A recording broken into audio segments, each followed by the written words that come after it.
much like the white man. But the white American can go to Africa. And you have many white Americans, especially in Lagos and Ibadan in Nigeria, as school teachers and in other professions. You have Afro-Americans over there also, and no one has any difficulty adjusting to the culture, nor to the climate. Now, wait. You're mixing things here a little bit.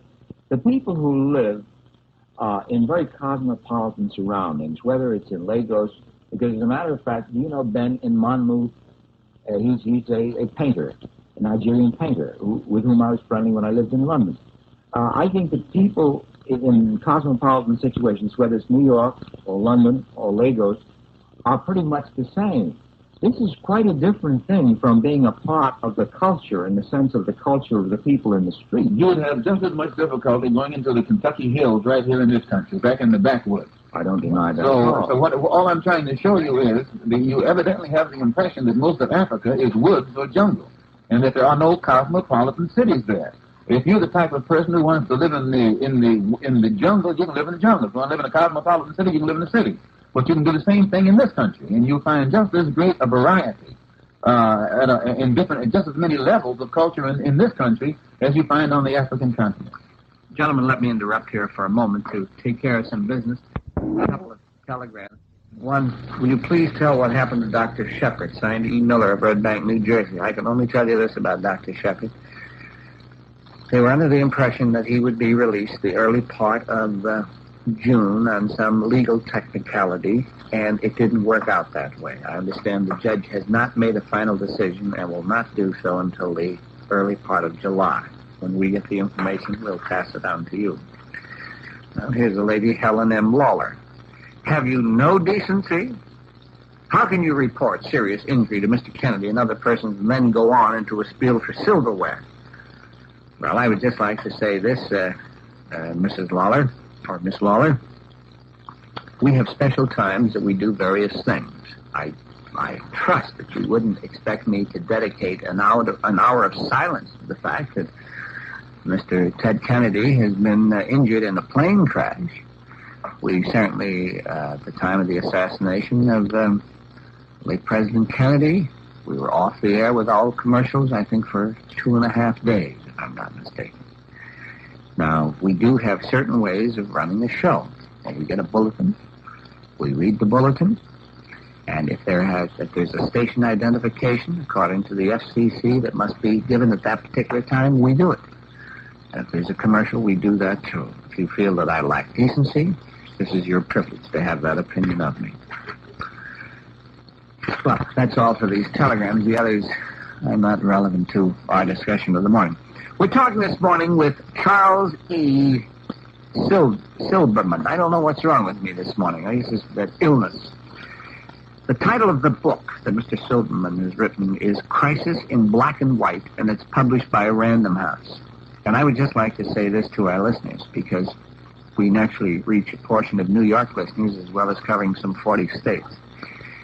If you read the review in the New York Times a couple of Sundays ago by Mr. Redding, and it was a bad review, I would suggest to you, before you make a final decision whether the book has merit or not, to read it yourself, because I have never in the 8 years of broadcasting had as many people seated around the table in one evening rating about a book as much as these men have about Crisis in Black and White. I don't say that my guests agree with everything that Mr. Silberman has said in the book, but they feel it's an excellent book and that he's done a wonderful job in writing this book. And so I hope that you have a chance of reading it. Malcolm X is with us this morning, P.J. Sidney, and Martin Berger, attorney. I understand you were trying to get in there before to say something, and you just didn't know how to cut in, right? Right. You could do it with a typewriter, but not with a microphone. Well, I can only speak secondhand here, Malcolm, but there's an a large volume of literature now suggesting that a great many American Negroes do have a problem when they visit Africa in several ways. One is a certain degree of ambivalence about their relationship with Africa. One Negro friend said to me, well, when I land in meet somebody whose great-great-great-grandfather sold my great-great-grandfather into slavery, should I thank him or swipe him? Africa It reminds me of what Joseph did in the Bible. Joseph was sold into slavery by his brothers. But after being sold into slavery, he became a ruler in that same land, and he forgave his own brothers who sold him. But he never forgave Pharaoh who bought him. It's not just having been sold into slavery. I think part of it is the picture of Africa which Americans have taught for several centuries now, so that Africa, for most Negroes, has been a great source of pain. This is the shame in their background. When they think of Africa, they think of the picture in their geography textbook of the naked savage holding a spear. But they're getting away from that now. They're getting away from it, but this creates a problem. Another problem has to do simply with the degree to which the comforts and conveniences of modern life are taken for granted. And when they get to Africa, in the same way as when they get to almost any European country, except perhaps for Britain, the telephones don't work terribly well, the plumbing doesn't work terribly well, the air conditioning doesn't work or it's non-existent. People's conception of time is different. There are the questions of the conveniences we take for granted, which make life different, and they become very conscious of these things. And then there are cultural differences. The question of time, for example.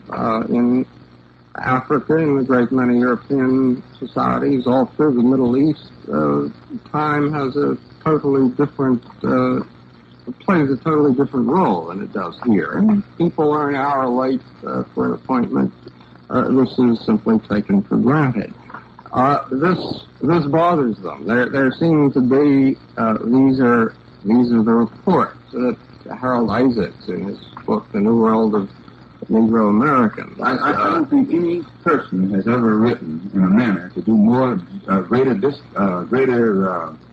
injustice to the relations between Africans and Afro-Americans than Isaacs.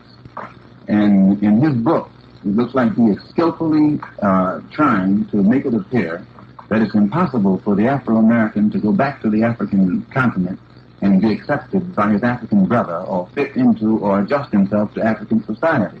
And much of what Isaacs points out in his book, I found to be other than true in my visits over there. Now, I was with the Afro-American colony, let us say, in several of the different African countries. And these same problems that Isaacs pointed out, I found not to be true. The Afro-Americans whom I met were very, very happy. They had fit right into the economic system, into the political system, and were adjusting themselves to the entire cultural pattern. And I just can't see how you yourself know of the many whites, the Europeans, who have settled on the African continent. And they haven't had this problem of readjustment. Well, these are the people who stayed. The people who, therefore, the ones who stayed are the ones who were able to adjust. Richard Wright went to Africa with great expectations, and he found it a very shattering experience because he suddenly became conscious, as P.J. said, of how much of an American he was. Richard Wright's daughter is living in Accra right now, and she was telling me while I was there that the reason she's in Accra was because she felt that the world misunderstood what her father had written about Africa. And she has moved to Accra to try and build a better bridge of understanding or to regain some of what she felt her father lost by this misunderstanding of even Africans concerning that which he wrote about his experiences in Africa. And I hope I don't appear dogmatic, but I cannot buy from anyone the idea that there is something about the African continent and African culture that's so repulsive that the Afro-American can adjust himself into it. You injected the word repulsive. Now, I say, just a minute. Well, I'm not going to let you build up any straw men. Nobody said repulsive. Actually, you're also seeing this as sort of either or. There are quite evidently people who adapt very well, but also there are other people who feel as Wright felt, and I don't think that his daughter is going to change the fact that he felt as he felt at that time. She may feel differently now, and there may be some other people who feel differently. But there is a considerable body of opinion that we are Americans, and I don't really find anything that wrong with being an American. The only thing I find difficult is when people deny me the opportunity to be an American as fully as I would like to be. So I think that let us not make a fetish of going back someplace. I don't think that, I don't want you to get the impression that I'm speaking of a physical return or migration to Africa. In my travels to Africa, I came away of the opinion that the Afro-American would be better off remaining physically in America. But at the same time, he would have to migrate culturally, psychologically, and philosophically back to Africa to regain some kind of spiritual bond, which in turn would help enhance our political and social and economic position right here in this society. Well, I think that we're not too far apart in the sense that I feel that the American Negro has to get some sense of identity and some sense of pride. However, just a moment. However, I think that what Charles has proposed is a much more likely way, likely of attainment on one hand, and also a much more palatable way to most Negroes. And that is, he feels, and I hope I represent you well, I wish you would come in if you don't like what I'm saying, that Negroes have to get some power over their own destiny right in the context of what I insist is their own country. This is my country. See, I won't have it any other way. And he feels, and I certainly share this view, that Negroes have to acquire some power. Some power, I agree with it. Yes, but this power does not have to be in the framework of any African imagery. See, that's where you and I are differing on this. No, I'm saying that you get your life or your strength from your roots, from your cultural roots. And the thing that makes the black man in America differ from all other minorities in this country or people anywhere is the fact that we have been cut off from our cultural roots. And the process that was used to do this was the skillful propaganda that the American educational system created by giving us a negative picture, number one, of Africa, and an even more negative picture, number two, of the African people. And as soon as we bought that negative picture of Africa and the African picture, we had a negative image of ourselves. And you will find that as the African nations have emerged and have gotten into a position to change the negative image of Africa and its people from negative to positive, that same change has undergone, has developed right here in the mind of the American Negro. Our people are becoming more positive, more filled with racial confidence, racial pride, and have a tendency to stick together in unity and harmony and go forward. But as long as the image in our mind of Africa was something negative, cannibalistic, and savage, you'll find that most Negroes were ashamed of their color, their features, and everything else that was characteristic of it. I'm sorry, Charles. Excuse me, PJ. I think we have to deal with this on two levels. One is eradicating the traditional view of Africa as a place of savagery, a place that had no culture, no history. I think this is essential. I think pride in race is important, perhaps crucial, whether as a transition or as a permanent thing, I don't know. I think on the other side, though, once this pride in race begins to get established, as you see the African states emerging on the international scene, the question of what specifically the relationship will be between the American Negro and Africa begins to get very complex. How you feel a great deal of pride when Ghana was created.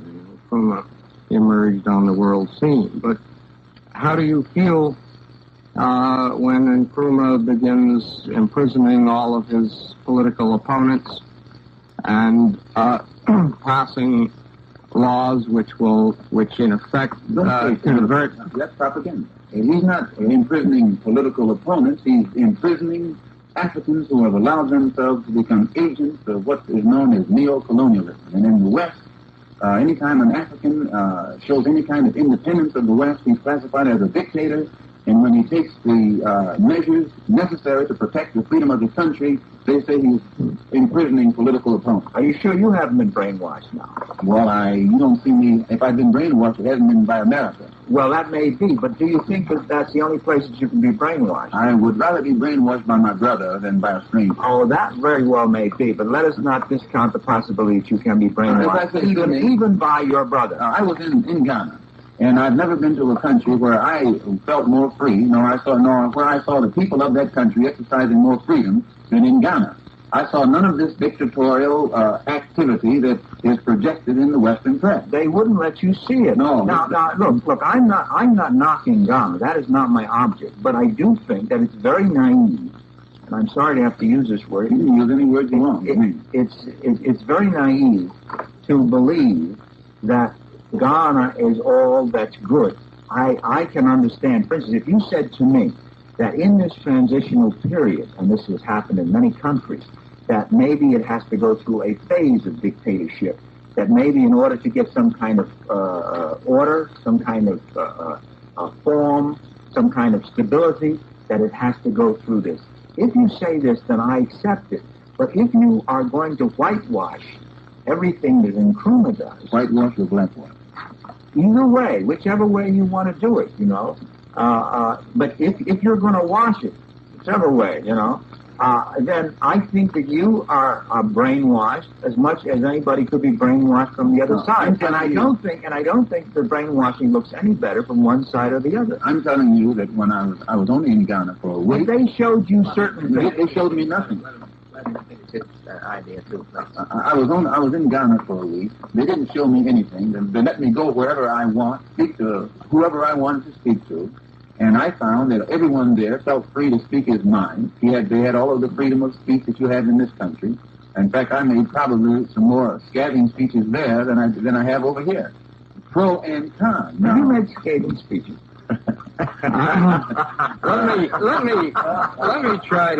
Let me try to shift the discussion a bit, Malcolm, because I don't think we want to really get into a debate here as to whether Ghana is good or bad. The point that I'm making is that the Africans are human beings, and there are going to be African societies that are good, African states which are bad. Let's leave out our individual judgments as to which fall into which category. Some of the African states have a very strong French cultural coloration. Some of them have a very strong English cultural coloration, as well as their African background, because several hundred years of French rule or British rule also made some impression. And all I'm suggesting is that the relation, precisely because American Negroes were so completely separated from their African background, reconstructing the relationship is going to be very complex, and I don't quite see how it's going to be done. I'm not saying it can't be done. I'm not opposing trying to do it. Was it an accident that it was done? Was it an accident that we were cut off from our... No, of course it wasn't an accident. We're not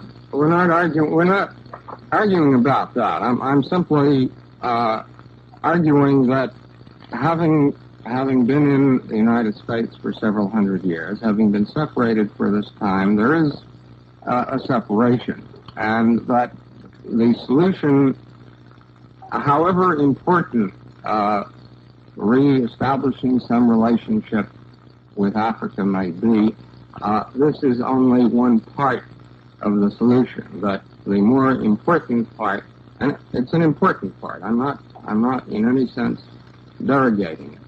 I'm simply arguing that because the American Negro, for better or for worse, has to live his life in this country, the solution has to be found very much more here. And it's for this reason that I I have a chapter on Africa and on the need to reestablish some relationship. The more urgent, if you will, or the more important part of the solution lies in overcoming the sense of powerlessness. Can you overcome it if you don't know what caused it in the first place? Oh, yes, you can. It seems to me you can recover from a disease without necessarily knowing the origins of it. I don't think you have to know the origins of it. Example, Sidney. Was it an accident that we were cut off from our culture, and was it necessary to cut us off from our culture in order to make us the slaves that we ultimately became? You want to establish blame, no, Malcolm. Not blame. I'm not interested in blame. But this is what I like about this book, Crisis in Black and White. It points out there are too many facets of our condition today that the average Negro wants to duck. He wants to sidestep. And until he can face up to the real low level that we were brought down to, we won't know what it will take to bring us out of it. The average Negro today wants to make believe that we haven't been had our neck broken. And he wants to walk around like his neck has been healed when he hasn't yet admitted that it was broken. Gentlemen, let me interrupt here for a moment. We're talking with the author of the book titled Crisis in Black and White, Charles E. Silberman. Malcolm X, P.J. Sidney, and Martin Berger with us this morning. And I think at the time when I interrupted to take care of some business, you wanted to make a point, Charles. I think we really are in closer agreement here than perhaps we've sounded. Let me read just one paragraph from the ultimate source. Page 184. Source for wisdom. I think at least this sums up how I feel better than anything else I know, whether it's right or wrong. Here's the way I put it in a book. It is in the United States, in short, and only in the United States, that American Negroes will be able to resolve their problem of identification.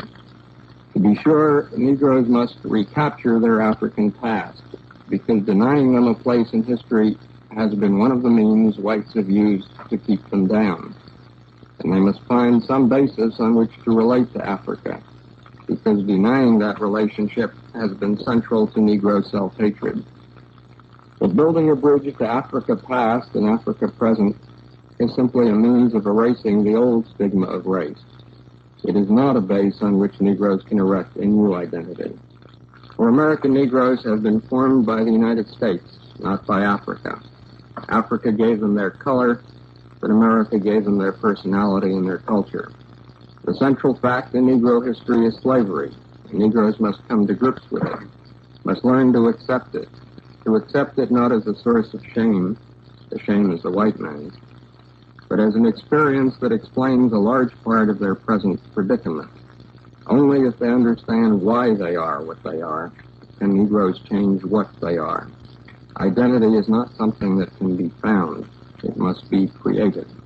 I buy that. But what you're admitting here is that the Negro is suffering from cultural colonialism. If I understand you correctly here, when you say Africa gave them their color, but America gave them their personality and their culture. This is what in Africa today is referred to as cultural colonialism, that our personality is not the personality that stems from our basic nature, from our likes and dislikes, but it is a personality that has been forced upon us by the conditions under which we live. It's not a personality that we reflect because we are free to do as we please or as we like. But it's a personality that stems from slavery. And in some writings of Eleanor Roosevelt that I read somewhere at some time or other, she pointed out that whenever a person is denied his human rights, he doesn't have the opportunity to develop a personality. He can't. His own personality can't come to the fore. And in America, my contention is that the Negro has no personality. He doesn't know his personality until he has complete freedom. And then in this atmosphere of complete freedom, he's able to develop from his natural urges, likes and dislikes, a personality that's unique to him. Yeah, but the only disagreement is that you feel that we have to go back and find this in Africa. And the point which Charles was just reading, and I was very much impressed with it, I made an indication to quote this, is that although these things have happened, although our original origin was in Africa, the fact remains that our personalities were made in America. And therefore, whatever identity we find has to be in this context, whether we like it or not. Yeah, personalities like Stephen Fetchit. Well, finding. There must be something between Stephen Fetchit and going all the way back to Ghana. You see. Take Israel. Take the Jews in this country. In this country, since Israel was established, the Jews don't migrate physically from America back to Israel. They stay here in America, but they do migrate culturally. A great many of them don't migrate culturally to Israel either. Still, a great many of them don't, and they succeed, and they fulfill themselves quite well without migrating, even intellectually. Still, you'll find that the American Jews support Israel. They migrate culturally, they migrate philosophically, psychologically, and this cultural, philosophical migration of the American Jew back to Israel, though he stays here physically, has helped or enhanced the political and economic position of the Negro, of the Jew in America. All I'm saying is that just as the Jew can stay here and still have cultural links with Israel, the 22 million Afro-Americans here in the United States can also remain here, but we'll find that we will have a stronger spiritual force, stronger bond, stronger unity if we forge some kind of cultural... I'm really arguing, Malcolm, is that when you use the phrase we have to forge some kind of bonds, that this is a very complex problem. I agree this is a fine thing to do. And I agree that the creation of the State of Israel helped Jewish self-confidence enormously in the United States. There was a great sense of pride to see a Jewish state recreated. But the relationship between American Jews and Israel goes back for several thousands of years. There is a tradition of identification with Israel as the spiritual homeland that was not destroyed the way as the American Negro's relationship with Africa. This is my point. Was destroyed. No, my point. You're making a different point. My point is that that because the American Negro's relationship with Africa was destroyed, recreating it is a complex thing. And all I can tell you is that while the relationship between the American Jew and Israel is extremely important, it's not completely a bed of roses either. There are real problems in both directions in the relationship, which are beginning to emerge. And I can tell you that as a very strong, lifelong Zionist, when I went to Israel last summer, I had the kind of experience PJ was describing that American Negroes have in Africa.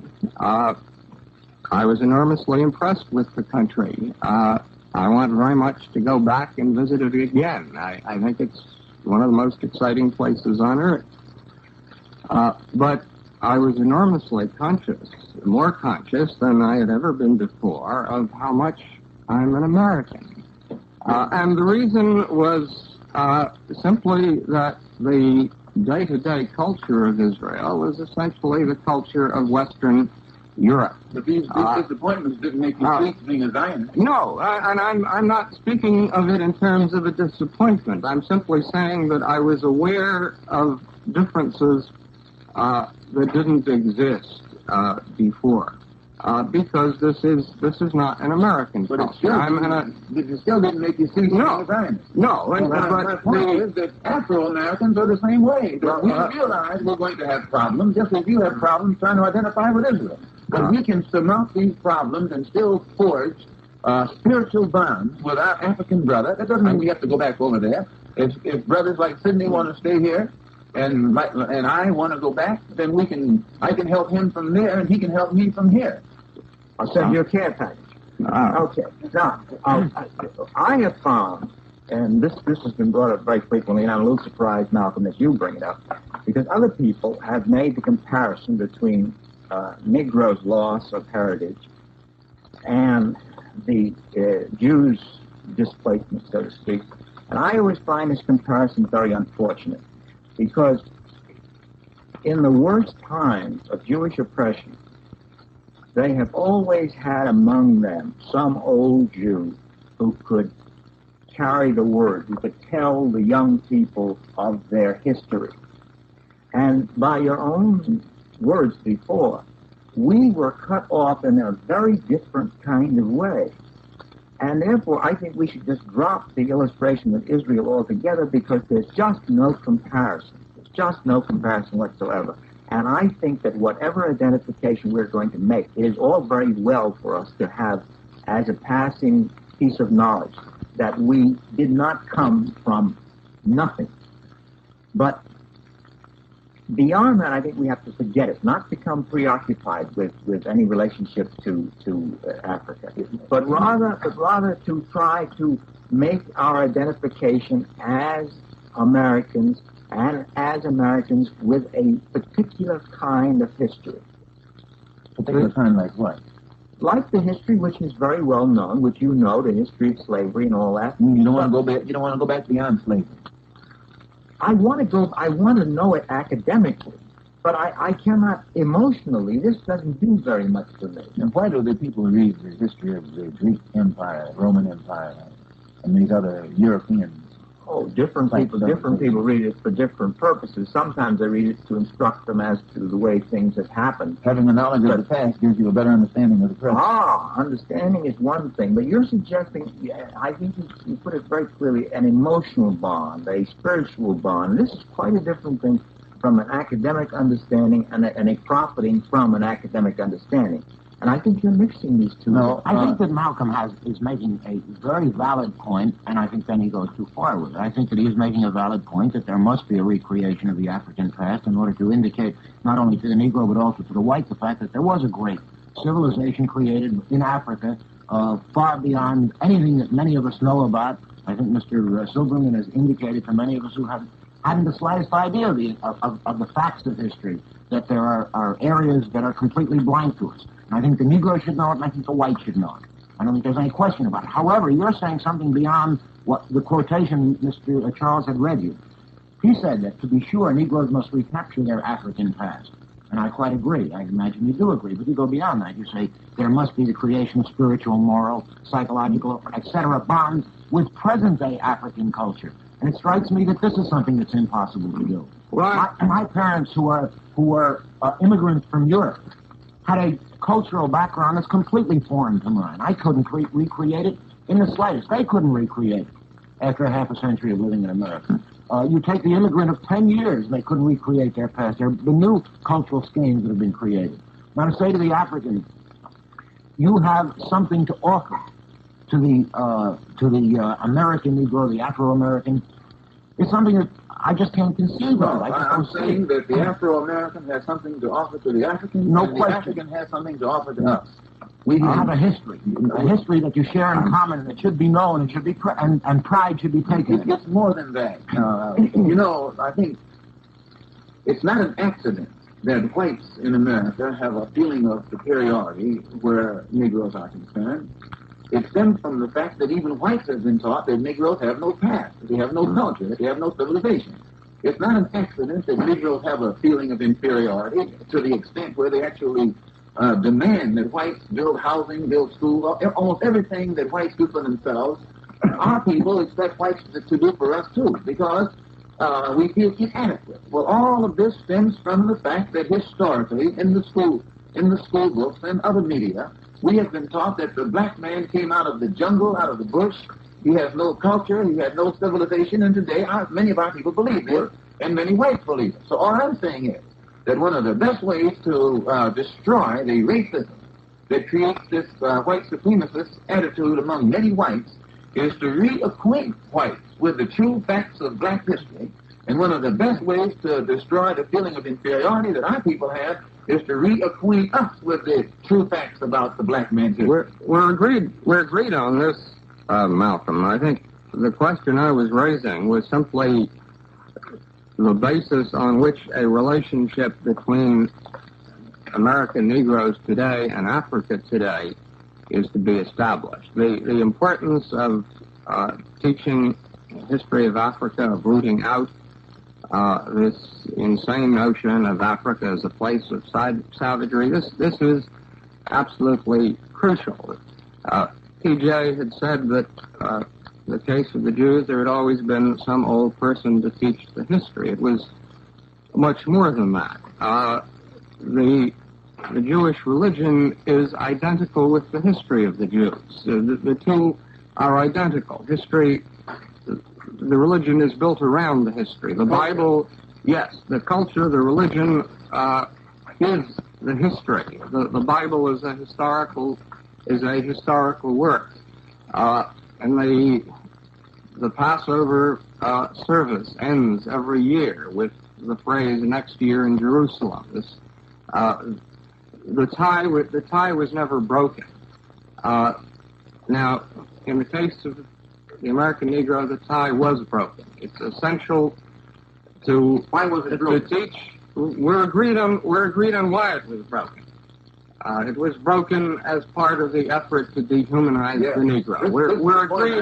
We're agreed on this. We're agreed on the necessity to reestablish that history, to rewrite, to bring Africa back into the history of the world. The problem is, where do we go from here? Go right back to that. And really all I'm saying is that I would disagree with Marty. I think an effort should be made to establish some kind of cultural tie with Africa. The problem is how and in what way. And all I'm saying is that the effort is going to be pretty complicated. You put your finger right on the nucleus of it when you use the word dehumanize. The taking of our culture from us, the destroying of our cultural ties, actually resulted in the dehumanizing of what today has become known as 22 million Afro-Americans. As long as the Jews retained their cultural ties, their cultural roots, and therefore they were able to withstand all of the tortures of hell and still stay together in unity and harmony and go forward. The thing that destroyed us was when they destroyed our cultural roots. So I just don't see how any program can be initiated among Afro-Americans today if it doesn't have within it something that in some way shows our people what our cultural roots were, what part cultural roots play not only in the past, but also in our current history. Well, I want to say something here. You know, as I'm listening, we've done a lot of shows with psychologists and all, and there are many schools of psychology that believe that if you dig and you find out where this initial trauma was, that this of itself causes, therapy. Actually, there are other people that I am more in agreement with who feel that it's very well to know that, but it's only a kind of incidental piece of information. It's nice to know. But actually, you have to take the situation as you find it in the present. And I'm drawn to that kind of thinking, and I think that Charles in his book is in many respects drawn to that. The idea that just letting people know, and indeed, in your case, Malcolm, it seems to me that you want to not only let them know, but also to dwell on. That you feel that this will of itself bring about some kind of transformation in attitude and transformation in self-image. I think that that is only a coincidental thing. It's good to have, but the repair to be made in the present and in terms of the present situation and the present needs. Yes, well, Malcolm, we began this discussion when Malcolm raised the question, was the nursery school education I was proposing enough? And I said, no, of course it's not enough. And what I think is the crucial chapter in the book, the chapter is entitled The Revolt Against Welfare Colonialism. I say in the last analysis, however, Negro children will be able to climb out of their slums en masse only if they see their parents doing the same, only if the adults of the community are involved in action on their own behalf.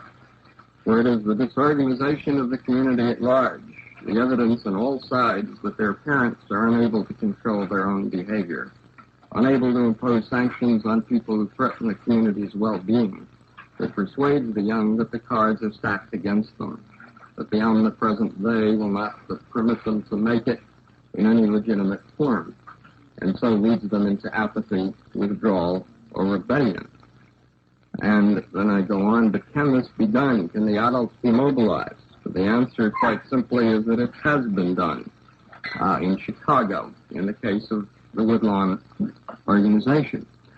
And what has troubled me about so much of the protest movement in recent months is what troubled me about that meeting at Town Hall Monday night, where you were in the audience and I was on the platform, Malcolm, is that it seems to me that there is a terrible vacuum in existence that no one, with the exception of the Woodlawn organization in Chicago, seems to be trying to fill. What was the town hall meeting? I'm unfamiliar with that, Charles.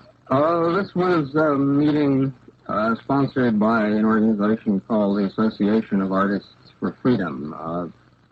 It was founded by James Baldwin. What was it, a symposium? It was a symposium on the Negro Revolution and the white backlash. It should have been titled the Black Backlash, because I think the whites caught it.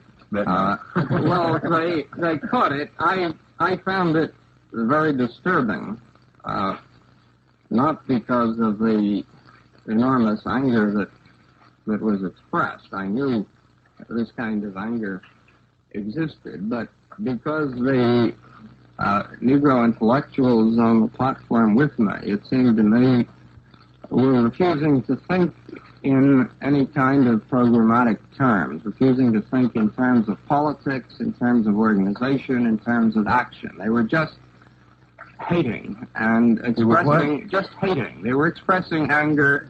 They were denouncing the existing civil rights groups, but not proposing any basis on which any kind of new organization could be created. It seems to me what is central is... Solomon, I think that's a bit unfair. To say that they were just hating and not proposing any kind of real solution is putting the burden upon these Negro artists. No, I can't buy that. The burden is on America. You see, now, all of these Negro artists who are on that platform have lent their talents and their image and their prestige to the entire civil rights movement since it has been moving, no matter how slow, but since it has been moving. And they have lent their weight to the struggle of the various Negro leaders of the civil rights movement. Now, they've become frustrated. They've become disenchanted. All of the things that they hoped would materialize has failed to materialize. Now, if they reflect this hopelessness and if they reflect this disenchantment, I don't think that they're the ones to be condemned. I think that this in itself points up the failure of the system in which we live. Just a moment. No, I can't go along with that.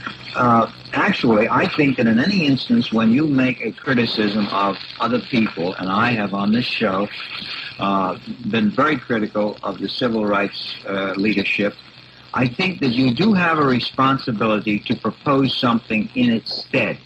And I don't think that you can always go back to the very beginning each time, Malcolm, and talk about the system. Yeah, it's true. The system is as bad as you say it is. But then we have to move on from there, and we have to, certainly even talking here tonight, unless we have some proposals to make, unless we have some enlargements on ideas to present, we have no business even talking. You mean that every time that you feel that something is not right, that that you cannot mention it unless you have some other solution? Not necessarily. I think you should have something constructive to say. Yes, I think you should have something constructive to propose. In other words, if I don't like the way you're running the show, I can just get off it, I know. But I should have some proposal. I should have some. These artists had proposals. I think they had proposals. For instance, John Killens brought about the importance. John Killens was one of the panelists. Brought about the proposal to elevate the civil rights struggle or the freedom struggle of Afro-Americans from the level of civil rights to the level of human rights and taking it into the United Nations. I think this was a very progressive, very intelligent proposal, but he had no takers. And then he pointed out in the question period how many of the white liberals now who had been so active in the civil rights struggle would support their efforts to get the problem of the Negro before the United Nations and charge America with violation of the Negro's human rights. To me, this was a constructive proposal. And maybe a constructive proposal in that it would garner a great deal of publicity for the civil rights movement. But I wonder if there would not be more constructive proposal for the civil rights movement and its critics within the Negro community to concern itself about obtaining the clout that Mr. Silberman describes in his book that Saul Alinsky did in the Woodlawn situation in Chicago. Probably one of the most fascinating political endeavors, I say, that has occurred in our generation, in our century. I think the Woodlawn situation is something that, if for nothing else, your book deserves very wide reading, because I don't think it has been widely publicized as it should be. And a brief description, a Negro slum was organized by an outsider, but it built itself up by its bootstraps. What do you mean by outsider? By an outsider in the fact that the organizer, the generator of the organization, was not a member of the community, was not a Negro, was not someone within the civil rights movement, but it was a paid organizer who came in, a beneficiary, if you will, of a foundation supported by white liberals who did the job. It wasn't self-generating, it wasn't spontaneous, it didn't come from within the community, it came from without. However, there was a battle that had to be won, apathy had to be licked, and it was done and was successfully done. It strikes me that the critics of the present white America, the so-called men of goodwill who sit back and do nothing, would do well to concern themselves about obtaining similar clout. But right here in Harlem, we've got a situation where political registration for the right to vote, is so woefully under any other community in the entire city that the clout that is desperately needed is just not available. You may well say, what are they going to go to the polls for and whom are they going to vote for? But if that vast community in Harlem had the opportunity to vote, I think that the balance of power could so easily shift. I am praying that you will wrap it up for a moment so I can get in here. I think that you missed your point. I guess what you wanted to say, who can they vote for? Cora Walker, right? Hello, Cora. Let's interrupt here for just a moment to take care of some business.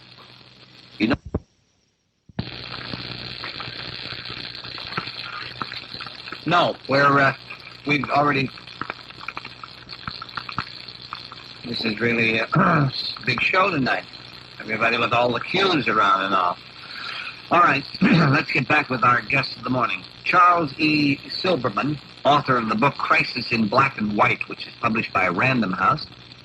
Malcolm X, Martin Berger, and P.J. Sidney. Mr. Sidney is an actor. Martin Berger, attorney. Charles E. Silberman, author of the book Crisis in Black and White. Malcolm, what can we say what Malcolm X is? A dissatisfied Afro-American who is striving to bring complete freedom, justice, and equality for the 22 million Afro-Americans in this country. Well, now you also are the head of the black nationalist movement. No, I'm one of the many people in Harlem who believe in black nationalism as the best political, economic, and social philosophy for our people. And I'm also the minister of the Muslim Mosque, which has as its base the religion of Islam. I'm a Muslim, and my religion is Islam. My political, economic, and social philosophy is black nationalism. Now, that's no connection with the organization that at one time you headed in the eastern states. Right. I'm not You're affiliated. completely divorced Yes. from that Yes. organization. Yes.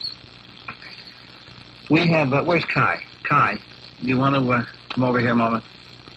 Pull up a chair here, because I'll let you read some of these while we're, might as well get some of these. I'm going to give Kai this.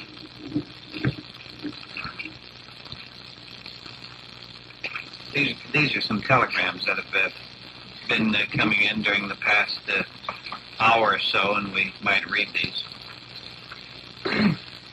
Long John Neville, Watts, New York. History. Look at it both ways. The Europeans have the same problems they still have, and they caused the major conflicts, and still are. Speculate what would have happened if you would have left us alone. Hello, Malcolm X, Oscar Robinson. What is he saying?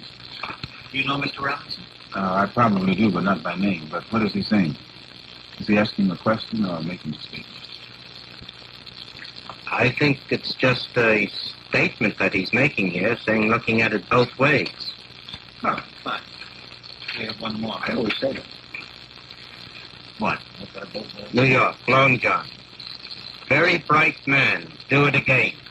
Alice Skodzos. S-K-O-D-Z-U-S. Who's going to take a bow for that? I was just going to ask, what was she talking about? Maybe it's better we don't ask. That's John. Who else? Long John Neville, New York. Think you gentlemen are missing one very important fact, that the Negro Americans do not have to go to Africa to regain their racial pride and culture. Pardon me. I suggest you should discuss the part that the Negro played in American history, because after all, the Negro is a citizen of the United States. He is an American in the same sense that the American Indian is and was. He was born here. J. Pacheco. Pacheco. If our people were our citizens, I very much doubt that it would take so many days trying to pass some civil rights or legislation that would make us citizens. My contention is that if we were citizens, America would have no problem. WOR, New York. Long John Neville. I would like to have explained to me the reason for the terminology, quote, Negro, unquote. The basic difficulties that have been projected and perpetuated against the harmony and understanding of racial harmony injurious to the Afro-American in this same word is the adjective Negro. Anyone with the basic intelligence and an elementary school education have to concede or accept that the definition of man is a noun and the word Negro is an adjective, not a noun.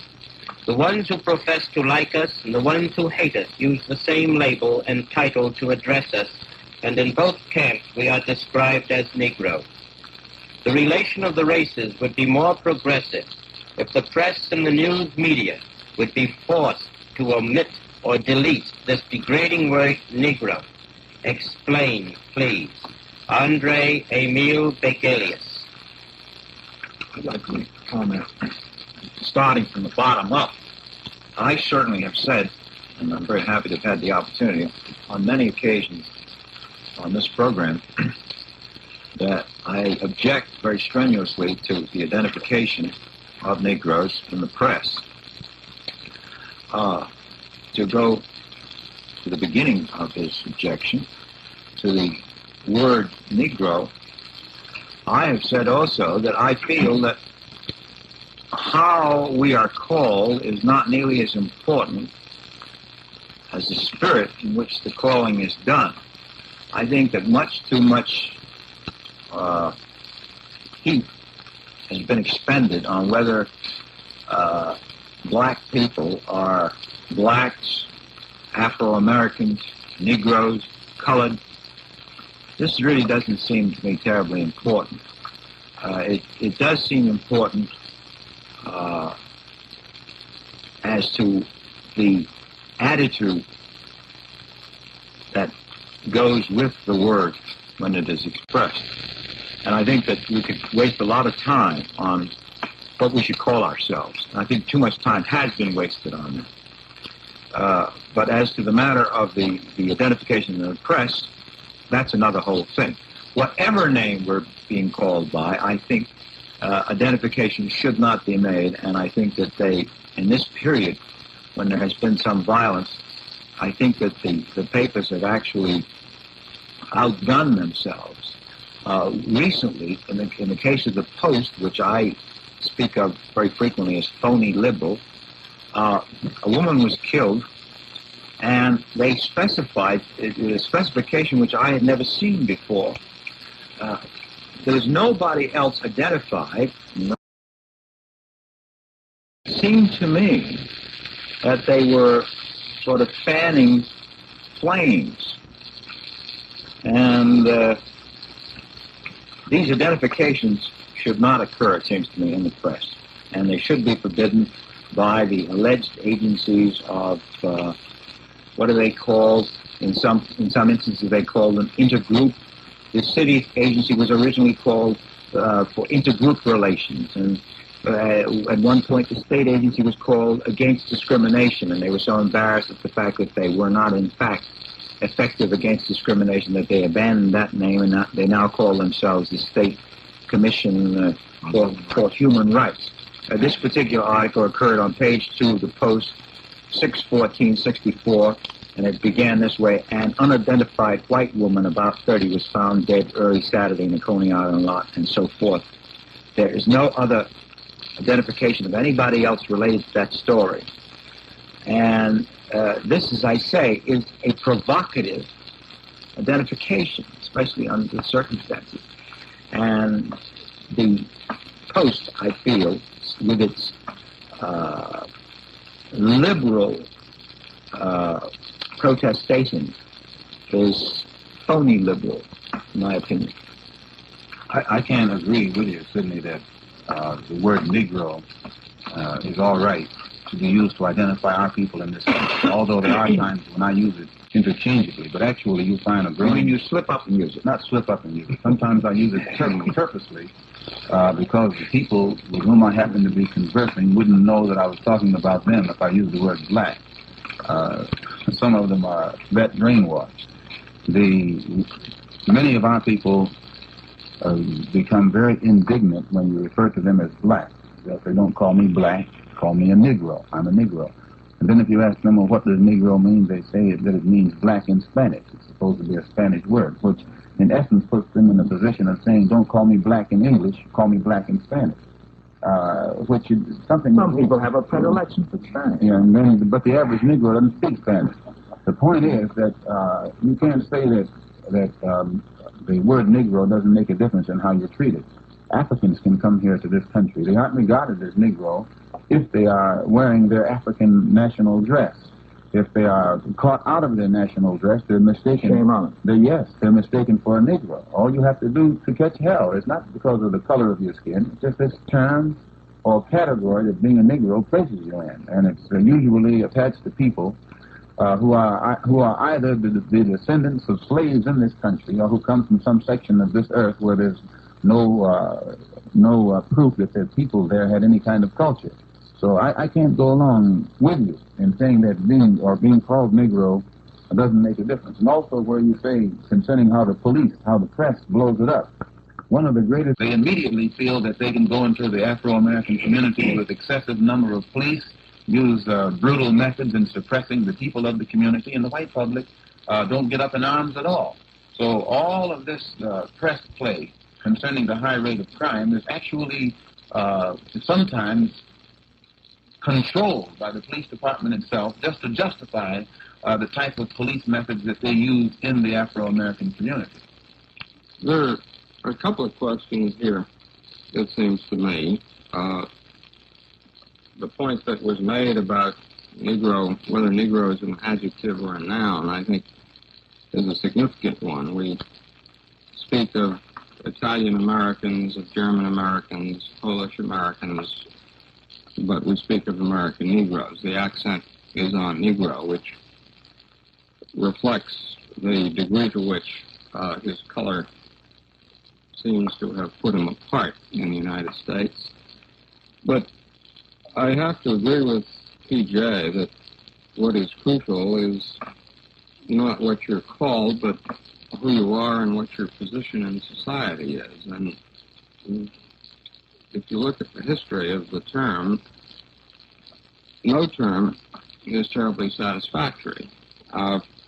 Beginning of the 19th century, late 18th century, the 18th century, Negro was preferred. Then the free Negroes were very unhappy because Negro was synonymous with slave. So was black. Dictionaries of the time made black and Negro synonymous with slave, so that black is no better as far as history is concerned. They preferred the term African or Afro-American, and so the oldest Negro institutions in the country all have the term African. The African Methodist Church, the African Baptist Church, the African Methodist Episcopal Church. Around the 1830s, the term African fell into disrepute because there was a tremendous movement among whites to try to return free black men to Africa. And they didn't want to go back to Africa. They wanted to make their place in this country. And so they abandoned the term African and returned to Negro. Then, for a time, Negro was in disrepute again, and colored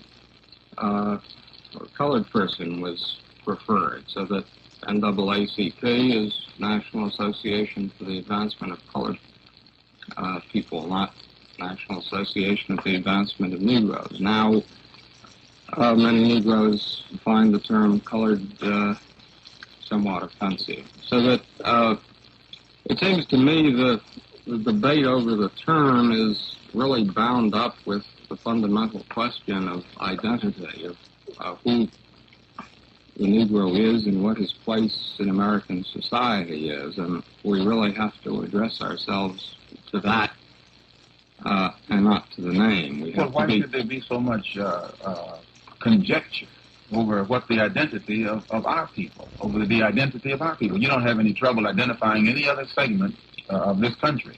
But when it comes to the Afro-American, I notice that oftentimes when whites are in conversation with our people, you find them very careful about the expression that they use when it comes to identifying us. They don't know whether to refer to the one that they're speaking to as a Negro or colored.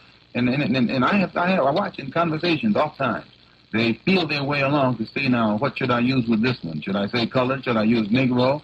Well, this right here shows that the identity of the black man when he was brought to this country was destroyed. And the feeling of inferiority that was ingrained into our people makes our people today very apprehensive about what to call ourselves. Yeah, but we are still searching for an identity. Yeah, but you're beating a dead horse, Malcolm. I think it's been agreed a long time ago, and certainly in Charles's book, he says that we're searching for an identity. But you seem to feel that, for instance, that an identity can be arrived at with a name, and I don't believe that. Look what he said, though. He said Italian-American, French-American, Spanish-American. They have no trouble identifying themselves. But then even after you change the name, even if we give you anything you say, Afro-American, Black-American... Look what you're saying, though. If he says that if they call themselves Italian-American, they're connecting themselves with Italy or a culture, a language, everything, a history. Whereas when you and I refer to ourselves as American Negroes, we aren't connecting ourselves with anything but hell. And let me tell you that you can give me any name you like. You can call me a Ghanaian American if you like. And this will not, as you seem to feel that there's a magic in words, this will not wipe out the material fact that I do have all this history behind me. And it seems to me that there are ways, which is suggested, I think, in that plan in Chicago, where we can create an identity, we can create something to be proud of, something out of the reality of the time in which we find ourselves, not out of any fabricated mythology. Is it mythology to go back and learn something about your own history or the history of your own ancestors? I think it's worth knowing, but I don't think it solves anything any more than knowing which particular traumatic experience was the initial thing in your neurosis. After you know that, you still have to work on the present. The number one thing that gives little white children the incentive. Were you listening to what I said? The number one thing that gives little white children the incentive in this school to further their education, to rise, to be somebody, things of that sort, are the heroes that are placed in front of them that they are able to identify with as they grow up. And these heroes are men like Patrick Henry, George Washington, Abraham Lincoln, always someone who plays some positive role in the past. Not the heroes from Ireland, not the heroes. No, this is incorrect. This is incorrect. No, you take the Irish. Just a moment. Any Irishman in this country can tell you more about Irish history. Though he's born here, he'll tell you about all of the hobgoblins and the St. Patrick and other things that were running. Just a minute, out of hobgoblins, but just a minute, I'll refer myself to an expert. Jack? Would you mind? Well, there's hobgoblins. He's liable to be able to tell you. I don't quite understand. No, the point that I'm making, Sidney, is if you recall last year when the late President Kennedy went to Ireland, all of the you read up on this before. Still, all of the writings referred to him as going back home. Now, Kennedy wasn't born in Ireland, but yet they wrote of him going back home, meaning to the land of his ancestors. The point that I'm trying to make with you, there's a tendency among especially intellectual Afro-Americans to disassociate themselves with the African continent or African culture. They seem to be fighting it. Now, whereas you don't find among whites any shame or any tendency to disconnect themselves from their European past. Now, Malcolm, that's so overstated. You know it's overstated. The bohunks, the so-called bohunks in Chicago, have tried to live down their heritage and live down their forebears. The Bohemians, the people from Czechoslovakia. This was a term of disapproval, of disapprobation in Chicago until relatively recently. It was utilized generally by the establishment, if you will.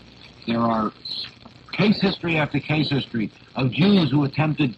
Right now, one of the rabbinical organizations just released a report about the crisis in American Jewry, the tendency toward assimilation, the tendency to avoid the heritage of American Jews. Every national group, the Italians, are complaining that their children aren't concerned about learning the mother tongue, despite despite the fact that their grandparents perhaps can't even speak to them in English. You can go down the list of immigrant groups, and you'll find continually the same complaint: disassociation from their forebears, disassociation from their heritage, and complete lack of knowledge of their history. But for a different reason, you find the same thing among Afro-Americans. You are perfectly right. There is a crying need in this country to point out with a great deal of clarity as much as is known of African history. Not only to the Negro, not only to the Afro-American. You've got me confused. I don't know how to refer to it. You mentioned it before. Well, you're in less trouble if you say Afro-American nowadays than if you say Negro. It's also a very awkward phrase. So is Italian-American, German-American, and Bohemian. Well, we're living in an awkward world. I think the whole race problem has made relations in America awkward. So the whole race problem. You have to invent awkward terms to describe the awkward situation. I think the point of departure here was the fact that we were talking about a term. It's we who load that term, and we can unload it. We're dealing with a term, Negro, which has invidious connotations. And when it's utilized in the newspapers as a Negro criminal or a Negro assailant or a young Negro man was seen leaving the scene of the crime, it's used with invidious connotations. But it doesn't have to have that meaning. It's a description. And the mere fact that grammatically it's an adjective in Spanish doesn't necessarily mean that it has a... Why do you have to find a Spanish adjective to apply to 22 million people? Because in the construction of a language, you find this kind of illogical circumstance time and time again. If you look through the English language, you can find thousands of examples of English words that are used in everyday use that have a completely different meaning in the language of their origin. Also, look, you see, Negro originally was an adjective, and it was spelled with a small n. Actually, I think you mentioned in your book the period at which it was agreed. You pointed out a particular point. I think it was 1930 when the Times accepted it with a large n, and at that point it took on this characteristic. I think very frequently, Malcolm, you get involved with the little details which are not relevant to the intent behind things. And I think the intent behind things depends. I think John and I talked about this on a program many months ago about what Negro should be called. And it seems to me... You don't think they had any intent when they named us Negro? But look, you keep talking about when they named us. That is not a question of the usage of the word today. Look, I know what... They do the same thing to you today that they did then. But look, and you cannot say they in any all-encompassing way, because I'm speaking about the power structure. Well, you haven't said power structure up to this point, because actually the people around this table obviously are not using the word in that sense. So when you say they, you finally told us what you meant. Now let's describe the power structure. Where you and I are concerned, as soon as we are placed in the category of Negroes, we get a different treatment than that which is given to any other people who come to And this do you country. think just changing a word will make that much difference? Well, you know,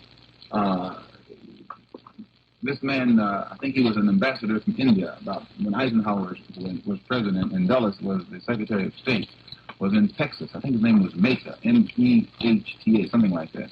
And he didn't have his tabush or national headdress on in Texas, so they mistook him, for one of us and treated him in a very humiliating manner. So What do you mean us? You're a Muslim. I said, for one of us, I'm the same as you and you're the same as I, and we both will catch the same hell whether you call yourself a Christian or a Muslim, as long as you are the color that you are. So this man who was the ambassador from India and who had been humiliated by the racists in Texas immediately was invited to the White House the next morning by John Foster Dulles for breakfast, and also by Eisenhower. And they apologized to him for the treatment that he had experienced. What they were saying in essence to him was, we are sorry that we treated you as we would have treated you had you really been a Negro. We are sorry that we mistook you for a Negro. Or as Now, he was the same color. as he would have been treated if he were an Afro-American in the United States. Yes, and the name wouldn't change it one. What's crucial is the treatment and not the name. To use your example before about President Kennedy going to Ireland, sure, there was all kinds of hoopla about the Irish ties, but I venture to say that the fact that the first Irish Catholic President of the United States, the fact that Kennedy was the first Irishman to become President of the United States, had far, far more impact on the Irish in the United States than all of the trips to Ireland that any of them may have taken. It was a symbol that they had now arrived and had been accepted in American society, and it took the Irish longer than any other immigrant group, I think. The point is that they were referring to the land of his ancestors as his home, even though he wasn't born there. And my contention is that the same thing is never done with our people. There seems to be almost a conspiracy to keep the Afro-American at any time from ever referring to Africa as his homeland. Well, I don't know how that solves the problems of living, let's say, in Harlem. PJ, can you just let Charles finish his thought there, please? Oh, well, really, I was going to, I think, address myself the same thing PJ was going to. What concerns me about the newspaper reports about crime in Harlem is not that they're exaggerating the amount of crime, perhaps they are, but that there is a tremendous amount of crime in Harlem. And what concerns me about the newspaper coverage is that the newspapers become concerned with it only when the criminals move out of Harlem into white areas. The amount of crime hasn't changed noticeably. Harlem has always had a very high crime rate. All slums have a very high crime rate. What concerns me is the fact that the Times becomes, and PJ, you're exercised about the Post. I am more disturbed, I think, about the way the Times has been dealing with this. And suddenly, it's only when the criminals move out of the ghetto and begin attacking whites that the crime wave exists. When they were attacking other Negroes, there wasn't any concern. And until very recently, the great bulk of Negro crime was directed against other Negroes. And the problem is, why is there crime in Harlem? How can we change? What has to be done to change this? So I think there are many people in Harlem who want more police protection. There's a myth that only the whites are concerned about crime. The Negroes are every bit as concerned. The City Commission on Human Rights did a study a few weeks ago after there had been all this publicity about the crime in the Crown Heights section of Brooklyn. And what they discovered was that the criminals, sure, there was a lot of crime, and Negroes were committing the crime, but they weren't from the Crown Heights section. The Negroes living in Crown Heights were every bit as concerned as the whites over the crime that was occurring. These were men coming from somewhere else into the community and preying on the Negroes just as they were preying on the whites. So that we have to address ourselves not to the name, but what kind of action has to be taken to change the situation? What has to be taken so that the Negro, regardless of what he's called, or whatever he's called, is regarded as a man?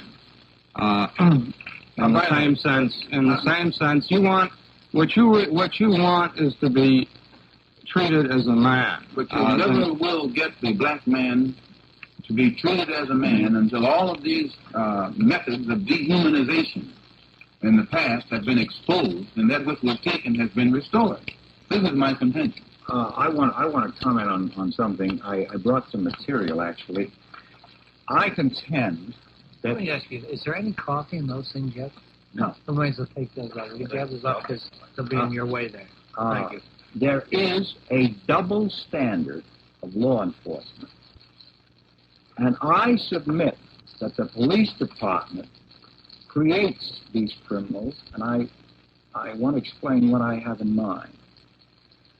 I live in the Bedford-Stuyvesant section of Brooklyn. It is very difficult to arouse the police about anything that concerns Negroes. You made a very good point there, that self-respecting Negroes do want to live well. They want to be protected from the criminal element. The police's view, however, is that they're all niggers together, so let them eat cake. Now, some years ago, there were some punks who used to hang out on the stoop where I lived. I made repeated protestations to the police. The police shrugged.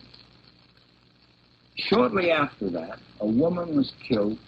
There was a rape murder on a roof.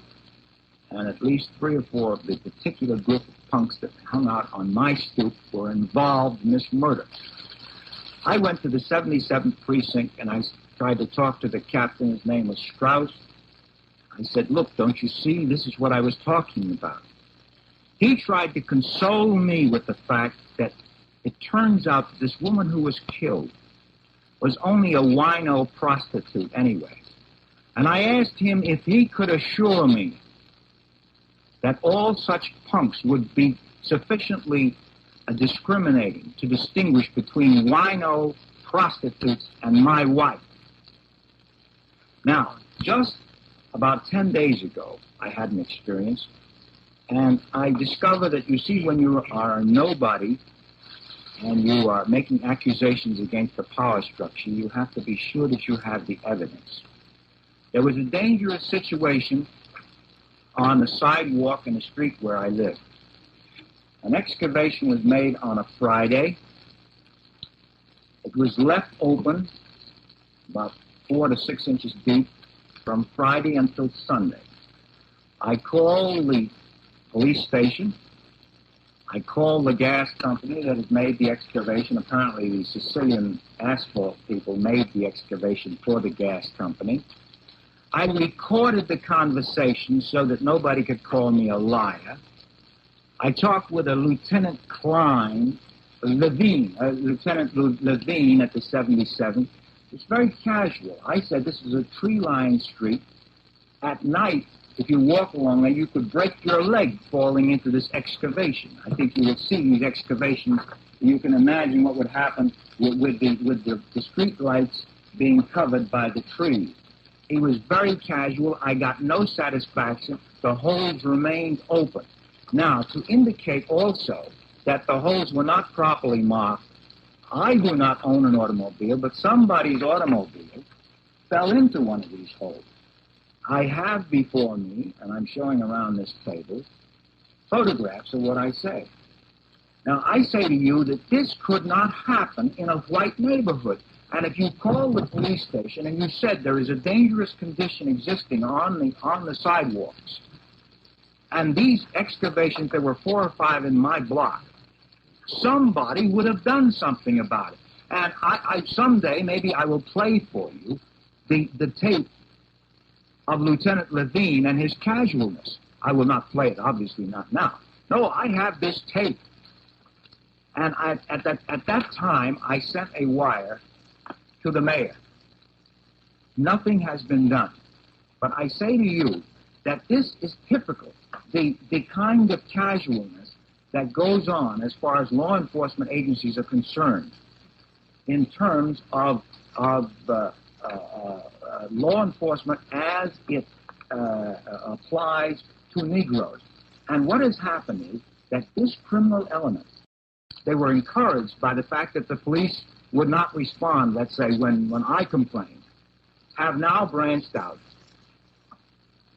And, of course, the complaints are coming in because they are spilling over into the Crown Heights section, and they've been encouraged to believe that they could do anything that they wanted to do. And I think that this is a very important feature. For instance, you mentioned in your book, Charles, that the business of some official in Chicago saying, well, why don't these Negroes complain to the building department? May I tell you that we had a situation in the house where I live. We had a very bad landlord some years ago. Not only did we complain, we finally went down and picketed the building department. It was after much effort, much extension of ourselves, that we got the district attorney interested. Finally, this particular violation of water pressure, which was a terrible situation, finally it was established that it existed, and it was never taken off until the violation was removed. However, prior to that time, the violation was put on, the violation was dismissed, it was put on and dismissed with no work being done. And this is what goes on. If the laws were being enforced equally throughout the city, this rat condition could not exist in Harlem. So, I say to you that a great part of this so-called crime wave is encouraged, and I think you mentioned in your book that this crime, this prostitution, narcotics could not exist without the knowledge of the police. They know, but they don't care. Let me interrupt here for a moment to held inferior throughout recorded history. Judah, the great Jewish philosopher of the 11th century, held Negro to be an unfinished, incomplete man. To know his inferior status in antiquity, read Arabian Nights. See statues on the Erectium in Athens. Negro mumbles, chant freedom, but will not free himself from dependence on white men. We cry about justice for the Negro. How about justice for the white man who is burdened with it? Silverman says 1/3 of Negro children illegitimate and 6 times as many fathers desert. Lack of parental responsibility for Negro child gives our teachers their greatest difficulty. Why should I, as a taxpayer, have to take care of them for whom I am not responsible? Edwin Cooper. No, he is responsible. And I know Edwin Cooper, I believe, he is responsible in this sense that he, to the extent that he remains silent when the deprivations exist, when the deprivations are directed against Negroes, everybody who is silent, every white person who is silent in America is responsible. Here's another telegram. Don't let that man get away with this, with what he said. I don't see how any white person can refer to the black man in this country as being a burden to him, unless he wants to remember that we didn't come here. We are the only people in America who didn't come here voluntarily. We are not people who came on the Mayflower. We were brought here against our will. We were brought here in chains. We weren't brought here to be citizens. And we are probably the only large segment who happen to exist in this country right now who have received no return for our investment. All other groups or refugees or immigrants who have come here have been accepted to some degree or other into the American mainstream. The black people in this country contributed slave labor. It was our labor that was used to build up the economy of the country. The initial stages of this country economy, I think, were agricultural. It was our contribution that made these initial stages successful.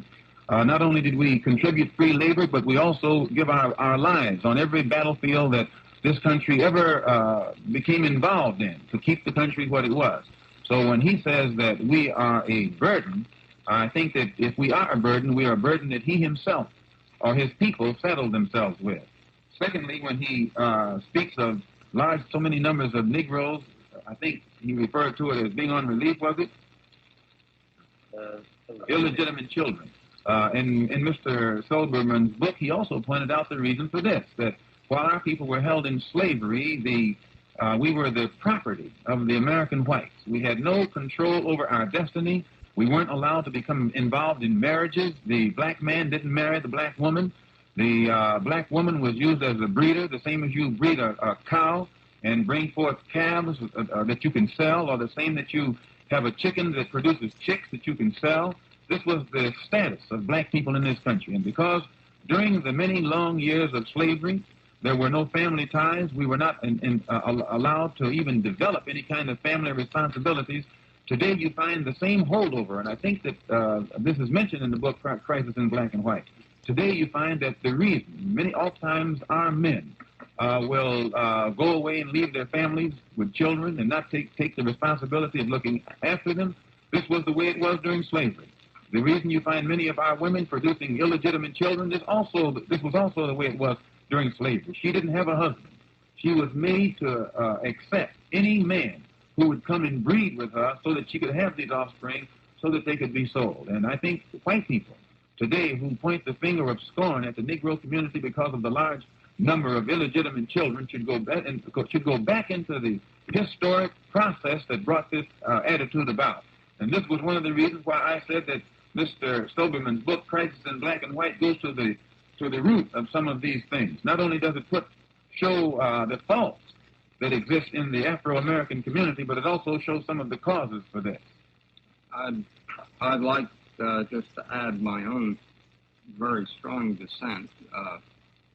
Suggest that Mr. Cooper, is it, take a look at Genesis chapter 10, which catalogs the principal races and nations known at that time, describing them all as branches of one great family owing common ancestry to Noah. In the catalog are included the Egyptians, who were partly black, the Ethiopians, the Assyrians, who were black, the Libyans, and so on. I'd also refer him to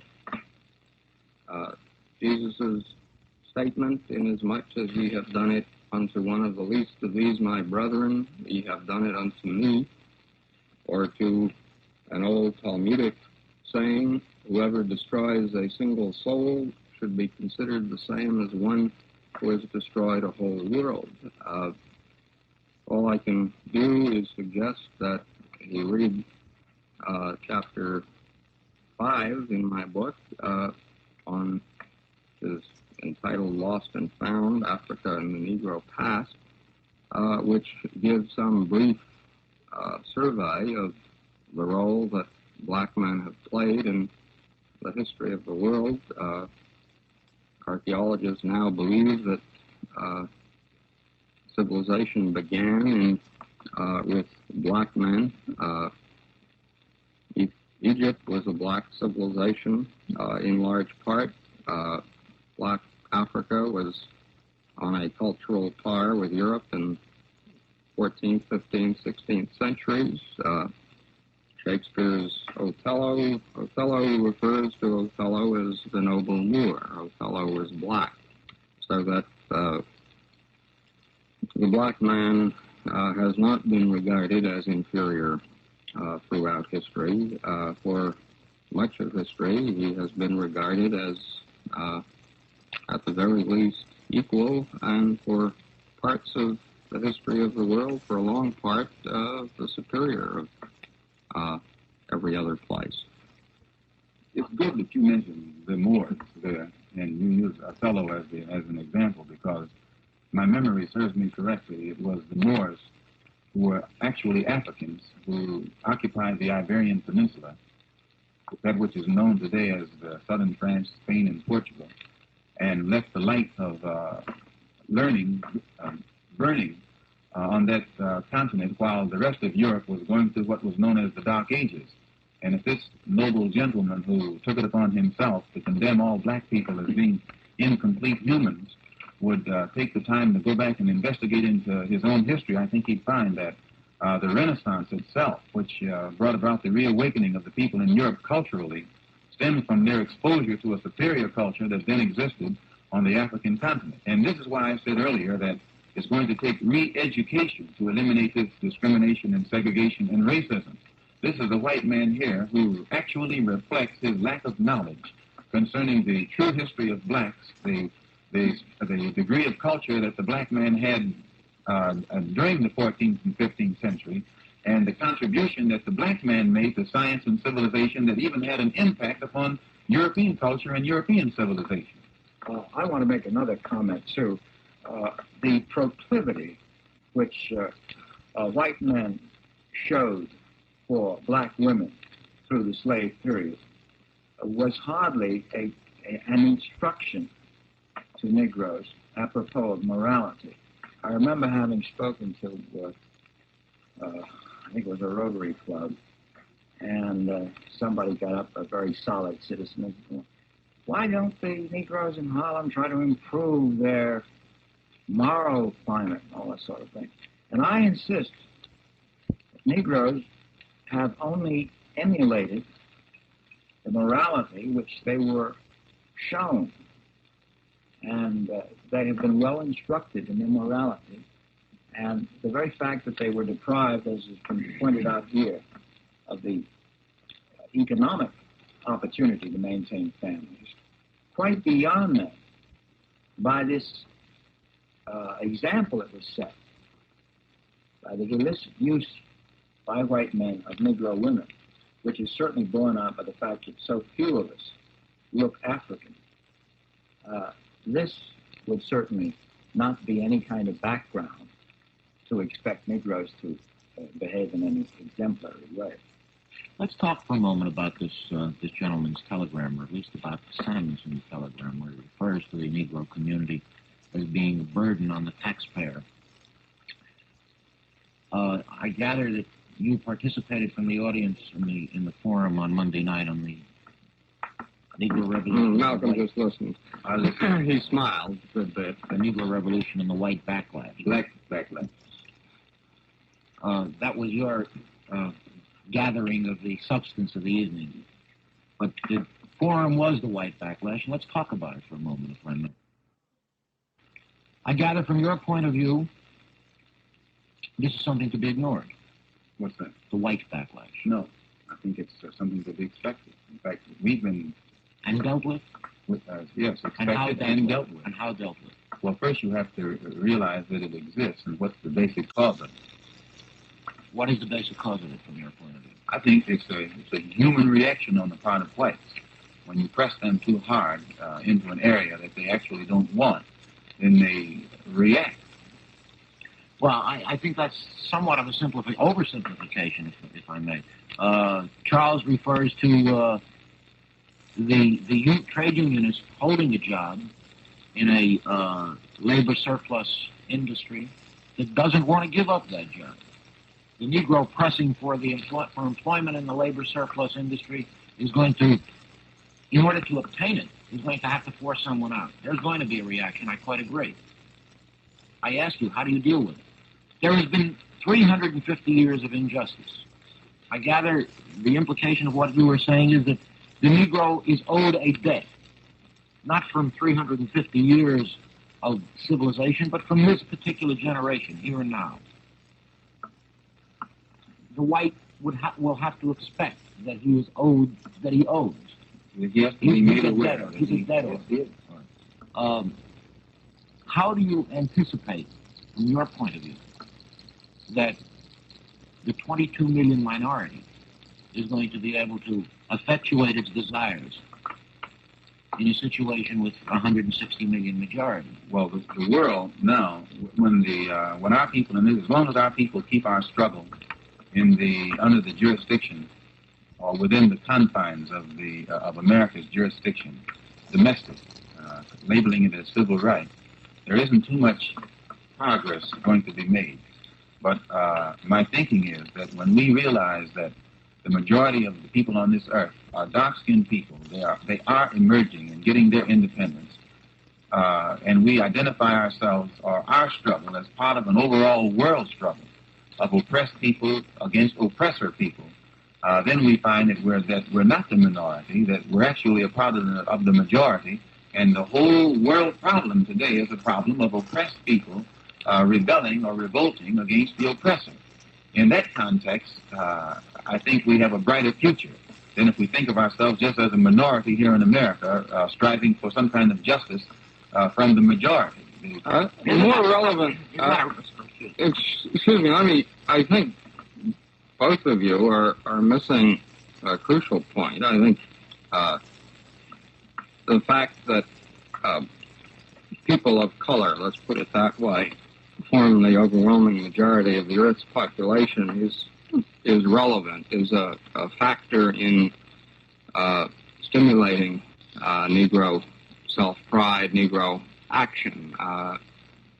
Negroes have the sense of being part of a world majority. But what's crucial here and now, it seems to me, is that when you speak of the 22 million minority, Marty, you're talking in national terms, and the most important single fact about the Negro today is, I argue it at some length, is that he is not dispersed through the rural South. He is becoming a resident of the northern city, and still a minority, but not a terribly small minority. There are two cities, Washington, D.C. and Newark, New Jersey, where Negroes now represent the majority of the population. In city of Chicago, Detroit, Philadelphia, St. Louis, Negroes represent anywhere from 28 to about 35 or 38%. The figures are rough because I had the original census. The census data is just from 1960, and the increase has been very great. And so Negroes are becoming a very large part of the population of the city. Negroes are still migrating to the city in large numbers, whereas whites are leaving. In 10 years, 1950 to 1960, roughly 2 million whites left the 12 largest cities, and 2 million Negroes moved in. The Negroes who are migrating to the city are in the childbearing, are by and large young in the childbearing ages. The Negro birth rate is considerably higher than the white. So quite apart from migration, the Negro population of the cities is increasing very rapidly, so that one can anticipate the day, 10, 15, 20 years away, whatever it may be, when Negroes may literally be the majority of the large cities, so that the political relationships have changed in a very crucial way. This puts Negroes in a very different position so far as possible access to power than was the case 20 years ago when the great majority of Negroes were in the rural South. So that we're dealing with a minority in process of becoming a majority or close to it in the large cities that are central to this country. Therefore, we have to see it in very different terms than we had before. Indeed, we have to see it in very different terms, and I think I was trying to see it in those terms when I referred to the political activity that Negroes could engage in order to gain the leverage and the power and the clout, as you put it, or as they put it in Chicago, that will be so much more necessary as time goes on. However, you are still talking about political power that may very well gain a mayoralty, that may gain the city government. We are, however, dealing with a situation where structural unemployment or what have you is at an abysmally high figure, and there doesn't seem to be anything in the future horizon that would indicate that it's going to be lowered, except the possibility that present business expansion will strike it. But most economists seem to end up with the conclusion that the unemployment that we're dealing with now is a totally different type. I suggest that Negro political power in urban areas, in the large urban areas, Negro political power holding the balance of power for national government, for national presidential electors, and so on, is still not enough to be able to change the basic economic problem that is, I think, has a great deal to do with the so-called white backlash. Well, and from that point of view, I think, again, I have to ask the question and seek an answer. How do you propose dealing with as Malcolm puts it, the reaction? And there will be a reaction. There was a reaction. I want to speak about the white backlash. A chicken, the system of a chicken won't let it produce a duck egg, although both of them are of the fowl family. The chicken system came from a chicken egg, so therefore it's not capable of producing anything other than that which produced it. And the system that we call capitalism or Americanism was nurtured out of slavery. The egg from which it came was slavery in this country. The entire economic, political, and social system of this country came from a slave system. It was produced by a slave system, and it is not capable of producing freedom for the slave. It was the slave labor, the exploitation of the slave's potential political power. All of these things produced this particular system that's known as the American society, or the American social system, the American political system, the American economic system. And with all due respect to everyone concerned, I very much doubt that this system as it now stands can produce true, meaningful freedom for the 22 million African Americans. And I think you would agree that it would take a revolutionary change in the chicken's system if it came up with a duck egg. And it will take just as much a revolutionary change in this system in order to produce real freedom for black people in this country. With all due respect, Malcolm, I think that's bad history, bad economics, and a bad analogy. Yeah, the analogy. We're not talking about chickens and ducks. We're talking about people. We're not talking about an economy built on. Are you talking about people? Yeah, I'm talking about people. Well, if about chickens and no, ducks. sir. Let's see. If you're talking about people, why is it so difficult for people, black people, to get the recognition and respect as people from white people in this society? Well, there are a lot of reasons why, but I think your premise. If you want to discuss the reasons, I assume we can. I think that the fact that they don't is a situation that cries out for correction. Does it have anything to do with the system? It has a great deal to do with the social system, Not the economic system? Not in any inherent way, no. They say it has to do with the social system. And if you want the Civil War was fought between an industrial South, for which slavery was irrelevant, and an agrarian industrial North, and an agrarian South. But wasn't the whole economy at first agrarian? The same before the North became industrialized. The same thing you were saying about the role of the Negro in capitalism was being said 50 and 100 years ago about the role of the whole working class. And the system has completely confounded all of its critics.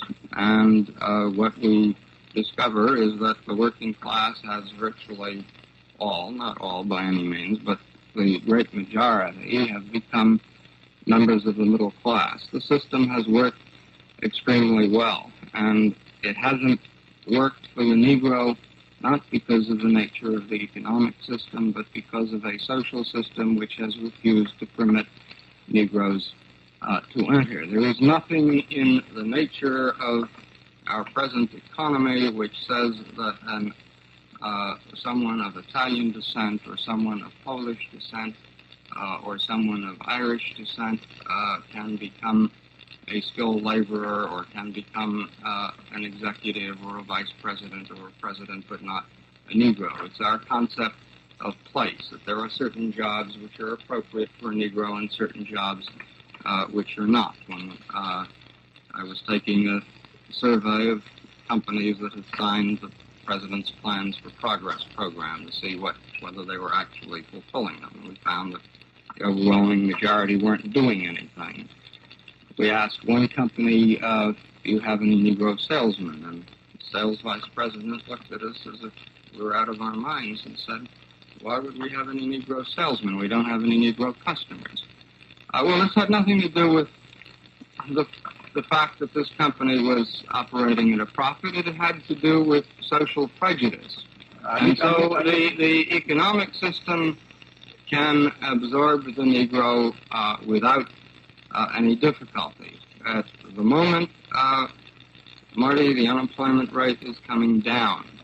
And there are a great many questions which are unanswered, which will be unanswered for some years. But the economy in general is functioning very well, except for the Negroes and a few whites.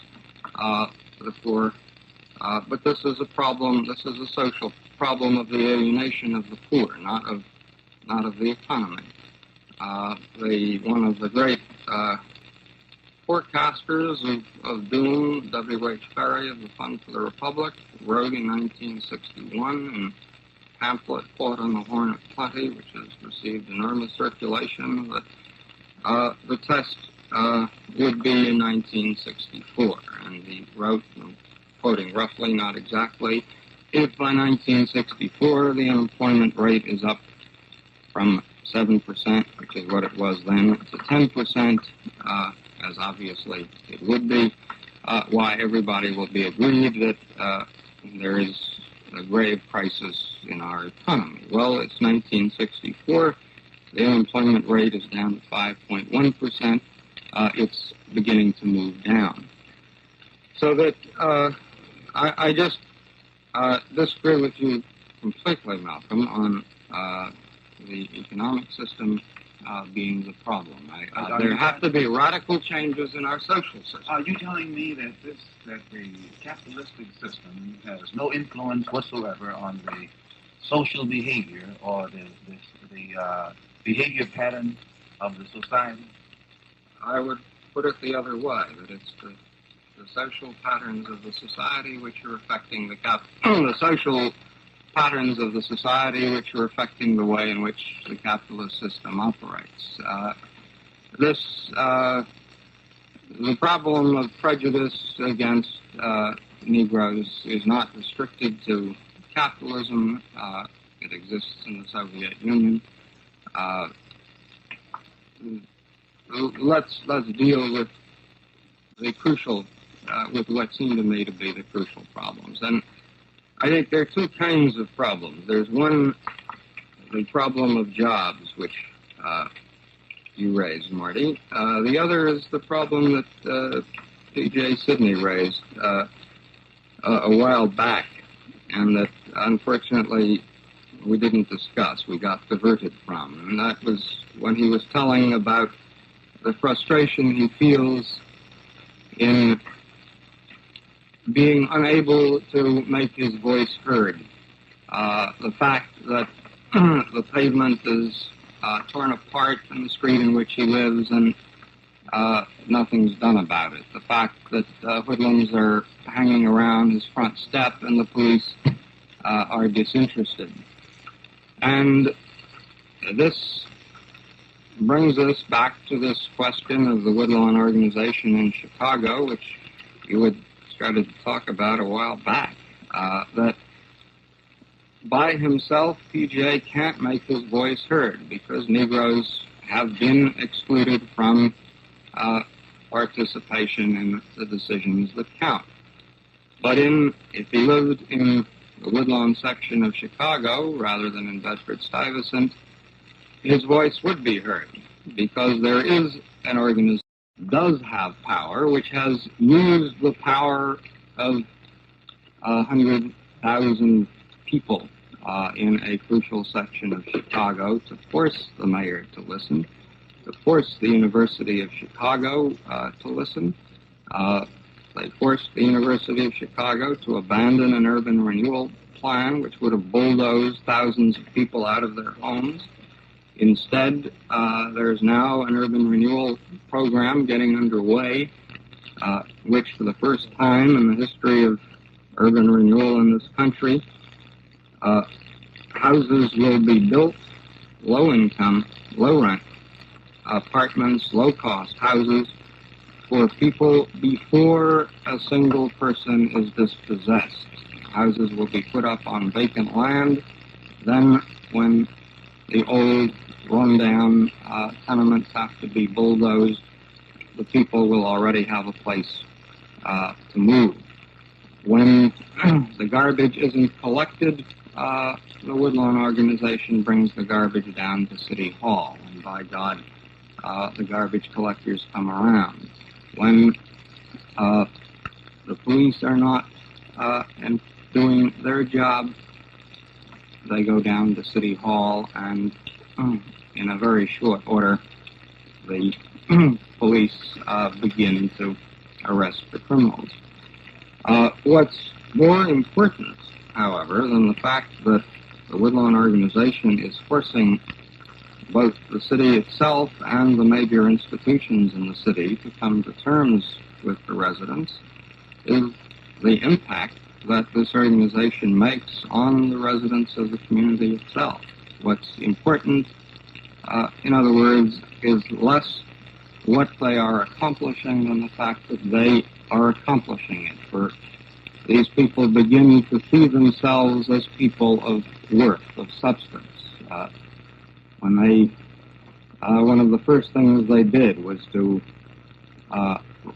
charter buses and bring 4,000 people down to City Hall to register instead of registering in their own neighborhood in order to dramatize the power of the organization. And when this cavalcade of 30 or 40 buses pulled up in front of City Hall, there was a good deal of attention being paid, and some of the people, as they got off the buses, were literally weeping and saying, look, they're paying attention to us. They're noticing us. We count. One member told me last year, I've been down to City Hall so many times in the last year, it's like walking into a neighborhood store.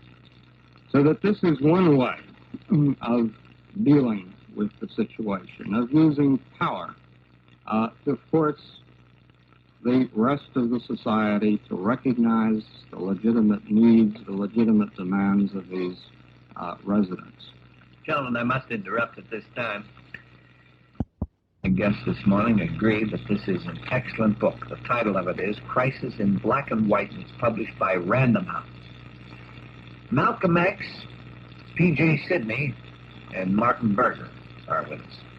You know, I'd like to ask you a couple of questions, Malcolm, about we've been reading in the newspapers the past few days.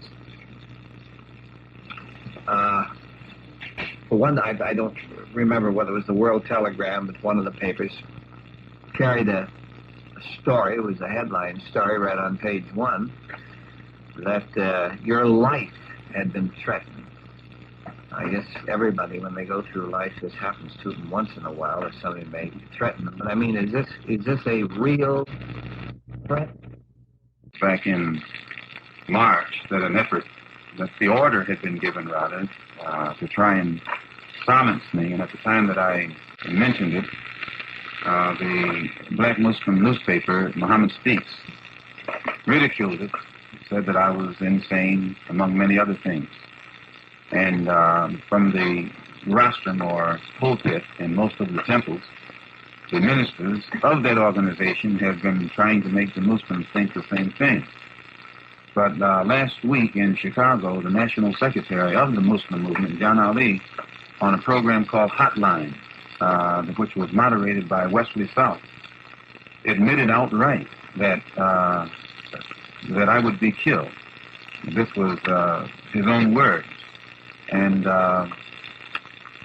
the minister of the Boston Temple, Minister Lewis, mentioned on the Jerry Williams show in Boston Saturday night the same thing.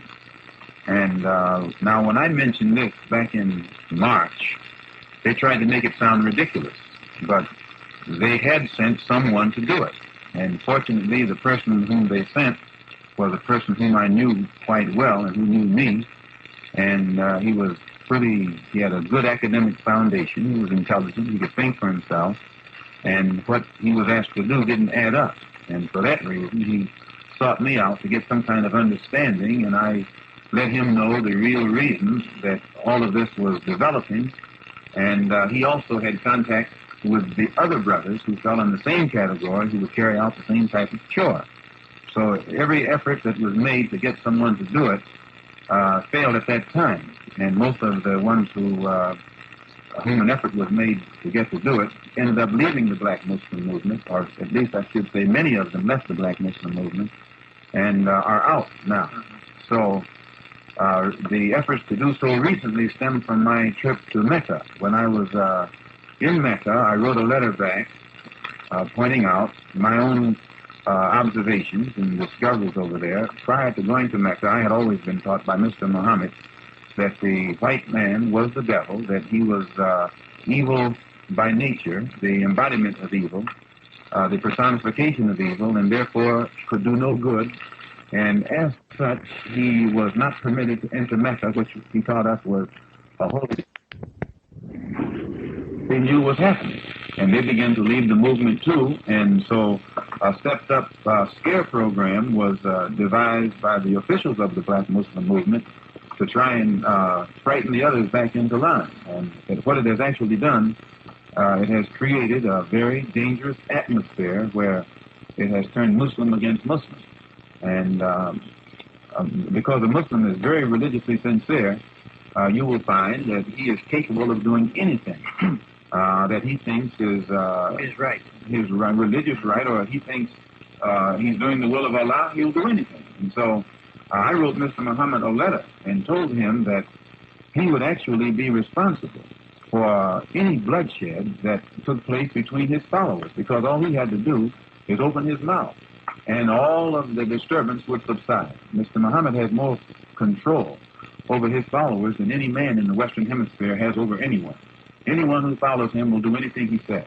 And whenever you see two Muslims, whenever you see a group of Muslims going out to do something, they're going out only under his instruction. No Muslim makes a move in this country without direct orders from Elijah Muhammad.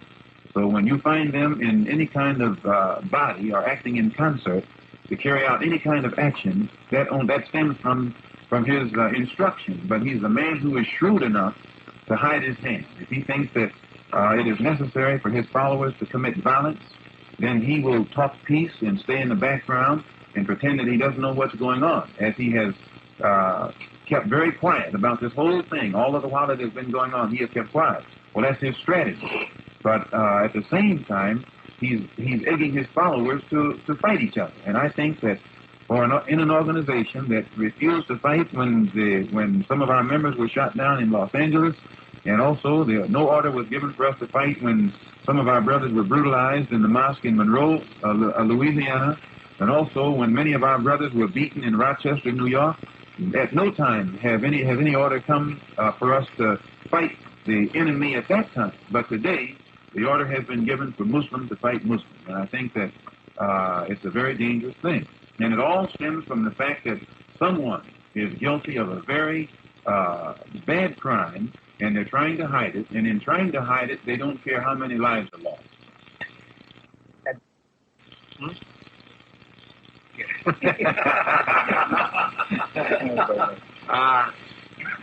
There was a statement that it's been alleged that you made, a derogatory statement about President Kennedy after the assassination. Was that really the reason why you're no longer with the Muslims? It was not the reason. If you read everything that Mr. Muhammad has ever taught in all of his columns, you'll find that when he classified the white race blanketly as a race of devils, he heaped worse scorn upon the Catholic element of whites than upon any other. And all of his columns after the Catholic administration went into Washington, D.C., were pointing toward the fact that that administration would bring worse harm to Negroes and trick Negroes worse than any other.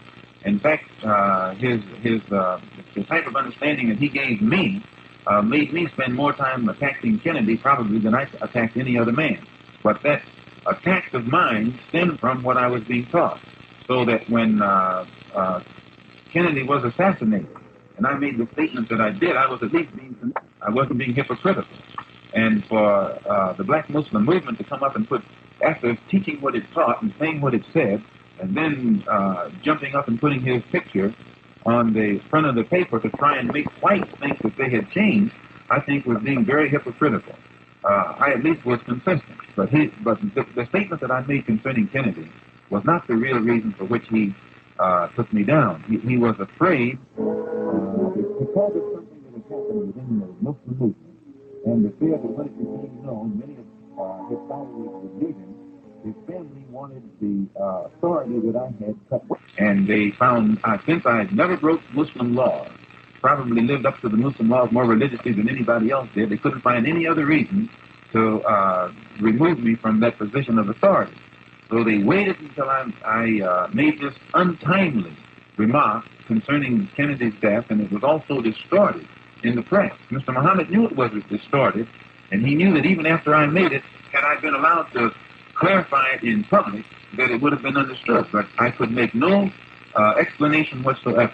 And it was in that light, or rather at that time, and for that reason, that I was taken down. And I submitted completely to him publicly, even though I knew that wasn't the real reason. The real reason stemmed from the fact that I knew something that had taken place in Chicago that had all of them frightened because there was no one in their right mind would go along with it if it came out. You see, when I represented Mr. Muhammad in the Muslim movement, the strongest stick I had in representing him was the fact that it was the organization itself represented morality, unity, and militancy. And this image of morality, unity, and militancy was the greatest contribution that the black Muslim movement made to the whole Negro struggle in this country, because it gave impetus to the whole struggle for freedom. And one of the reasons we were able to keep this high form of morality, we had a law which anytime any Muslim, male or female, had any kind of sexual relationship with anyone to whom they weren't married, they were brought in front of the Muslim community and given a hearing, actually like a court, and then sentenced from 1 to 5 years in isolation from the Muslim community. They would be humiliated and then isolated. Well, since this was so bad, it actually held Muslims in check when it came to morals. Well, in 1955, I think it was, a young teenage sister left Detroit, and went to Chicago and became part of the personal secretarial staff there. And within a year's time, she became pregnant. So she was brought before the community, humiliated, and then isolated. And in cases where it involved a Muslim couple, both are brought.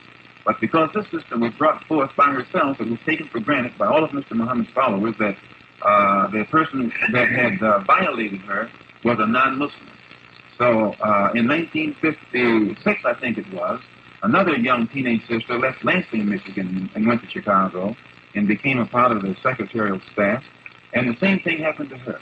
By 1957, she also had to be brought before the Muslim body. She was humiliated and isolated. Well, by 1957, we had grown so fast in this country that the secretarial staff in Chicago had been expanded to 8 teenage secretaries. In 1959, 6 of them disappeared at the same time. 2 of them reappeared in Philadelphia, and they completely disassociated themselves in Philadelphia from the black Muslim movement. And many of us in Philadelphia wondered why, but no one would ever ask questions about anything that happened in Chicago because this was the peak of the authority. 4 of them reappeared in Chicago in 1960, and all 4 of them had babies. And from what I now learned, the 4 of them, when they reappeared in Chicago, they compared notes and found that all 4 of them had been, all 4 of their children had been fathered by the same man. And this was kept a secret until 1962, I think it was. 2 of the sisters rebelled against the Muslim movement and began to tell around the streets of Chicago who the father of their children was. And they also went to Mr. Muhammad's home with a policeman demanding to get in, and they brought some charges too. So the whole thing was quieted down again until 1963 when Mr. Muhammad's son got out of prison, the one who was sent to prison for draft dodging. He was formerly the minister in Philadelphia, strongly spiritual and highly respected by everyone. Why would he have to be a draft dodger? Well, he refused to. The minister doesn't have to, but he was a conscientious objector, and he even refused to go into the classification of hospital work that they set aside for conscientious objectors, so he ended up going to prison. And by the way, he's the one who was actually the number 2 man in the black Muslim movement. The press always referred to me because I was the best known. But actually, the one whom all Muslims felt would follow in Mr. Muhammad's footsteps was his son, Wallace Muhammad. And he probably is more highly respected than anybody in the Muslim movement other than Mr. Muhammad himself. So it was Wallace in 1963 February who took me aside and told me what was wrong that made so much confusion come out of the Chicago headquarters office. That he was the first one to tell me about who it was who had fathered these children from these 6 different girls. And when he told it to me, first thing I did was report it to Mr. Muhammad, and he told me to wait until he saw me. He would explain it to me. And when I saw him, he explained it. He admitted who the father of them was. He pointed out that this was all part of prophecy, that it had to be, and I went along with him. But between February and October, when I saw Minister Wallace again in October, he told me that the person who had been responsible for making all of these young sisters pregnant and giving them babies hadn't stopped at all. He was still involved in the same thing. He was still living with 2 of them, 2 different ones, so that it included 9 of them all told. Well, I'll tell you frankly, when I was told this, I got frightened. My faith in Mr. Muhammad himself was shattered somewhat. My ability to continue to represent and defend the Muslim movement was also shattered. And I came back to New York and told it to the captain in New York, the Captain Joseph, and I also told it to Lewis, the minister in Boston, and to Maceo. And as I told them this, I didn't tell it to them to cause trouble, but I told it to them because it was out. It was being talked about in Chicago, though it wasn't yet being talked about in New York. And I pointed out to them that my reason for telling them was so that they would know it and be prepared for it, so that if it came out in the newspaper, the shock wouldn't kill them, but rather would put them in a position to help the Muslims on the East Coast have a good understanding of it. And Joseph sent a report back into Chicago giving Mr. Muhammad and the Chicago staff the impression that I was pouring gasoline on the fire rather than pouring water on the fire. And this frightened Mr. Muhammad into taking action against me. And they put me out, but they never gave me a hearing. They would never let me come in front of the Muslim movement and defend myself against the charges that they had leveled against me. So that when I left the Muslim movement, the Muslims themselves never knew the real reason why. They themselves were made to believe that Mr. Muhammad silenced me or suspended me because of the remarks that I had made against President Kennedy. But in reality, it stemmed a lot deeper than that. And right to this very day, many of them don't know the real reason. But I am told that the thing that's being said, taught now, the one who is the father of these children, it's not being denied inside the Muslim movement, not in Chicago anyway, nor in Boston. In Chicago and Boston, the ministers are now teaching that these are divine babies, and I'll just let it go at that they are divine babies, that God told the father of these babies to make them because the Negroes would be blessed through his seed, and therefore he should plant his seed everywhere he could. Imagine that kind of explanation being given. But even if that explanation is given, it cannot be denied that after these sisters were violated, they were brought before the Muslim community, and all of the Muslims were made to think that these sisters had committed adultery, that they had committed fornication. And every Muslim in the country who knows these sisters absolutely has labored all these years thinking that they had absolutely committed adultery. But the man who did it, he told them that if they had relations with him, it wasn't adultery because he was a divine man, and that relations with him was all part of prophecy. So they submitted to him. But after they became pregnant, and to hide his own act, had them brought forth and charged with adultery like they had committed it with some non-Muslim. So when I say that they are capable of carrying out a death threat, they are capable of carrying out a death threat only if they don't know the real reasons for all of this. But there's no Muslim in his right mind would take orders to annihilate anyone if he knew the criminal act that had taken place and that he was only being used to try and cover up that criminal act. You have a parallel of it in the Bible. And David, after he had been permitted by God to kill the giant Goliath, in his old age became weak, became almost a sex fiend, and looked at Uriah's wife on the rooftop and lusted after her. After he ended up going with her, making her pregnant, David, who was supposed to be a prophet according to the Bible, was so ashamed of what he had done, and he wanted to hide it. He called Uriah back from the front lines, and Uriah was his chief lieutenant who trusted in him. But because he had taken Uriah's wife and didn't want Uriah or his friends to know it, he tried to get Uriah to go in and sleep with his wife so Uriah would think that the child that his wife was carrying was Uriah. But Uriah was such a faithful soldier, he couldn't see enjoying the pleasure of his own wife while his men were on the front line. So he refused to go in. And when David found out that he couldn't get Uriah tricked into going with his own wife, he sent him back to the front lines and had him killed. Now, actually, David was responsible for Uriah's murder. But David was so shrewd, he kept his hand hidden in the background and put him up on the front line so others could do it. But actually, history records David as an adulterer, a liar, and a murderer. He committed murder and told a lie just to hide the fact that in his old age he had become nothing but a common, ordinary adulterer. We have a number of telegrams here. Boy, we're going to have to catch up on this. From Philadelphia. Long John Watts. To PJ, the American Negro cannot be identified in America. All go back to Africa after the fourth generation. They have no traces of their African background due to the white man's in slavery taking every African woman he wanted. Being a Negro, I cannot identify myself because I'm Irish, French, Jewish, and Caucasian. And if you can tell me how can I tell what I am, I would like for you to tell me. As for the Jewish people, they can find their history, although they were slaves too, but every nationality did not come into their race. They're still Jewish people. In this Negro race, Africa didn't give us our color. The southern white man gave us our color. I've been trying to find for 50 years two Negroes the same color. The American Negro doesn't know what he is. He's mixed from every nationality on the face of the earth. Mrs. Buddy Hawkins. Another one from Wilton, Connecticut.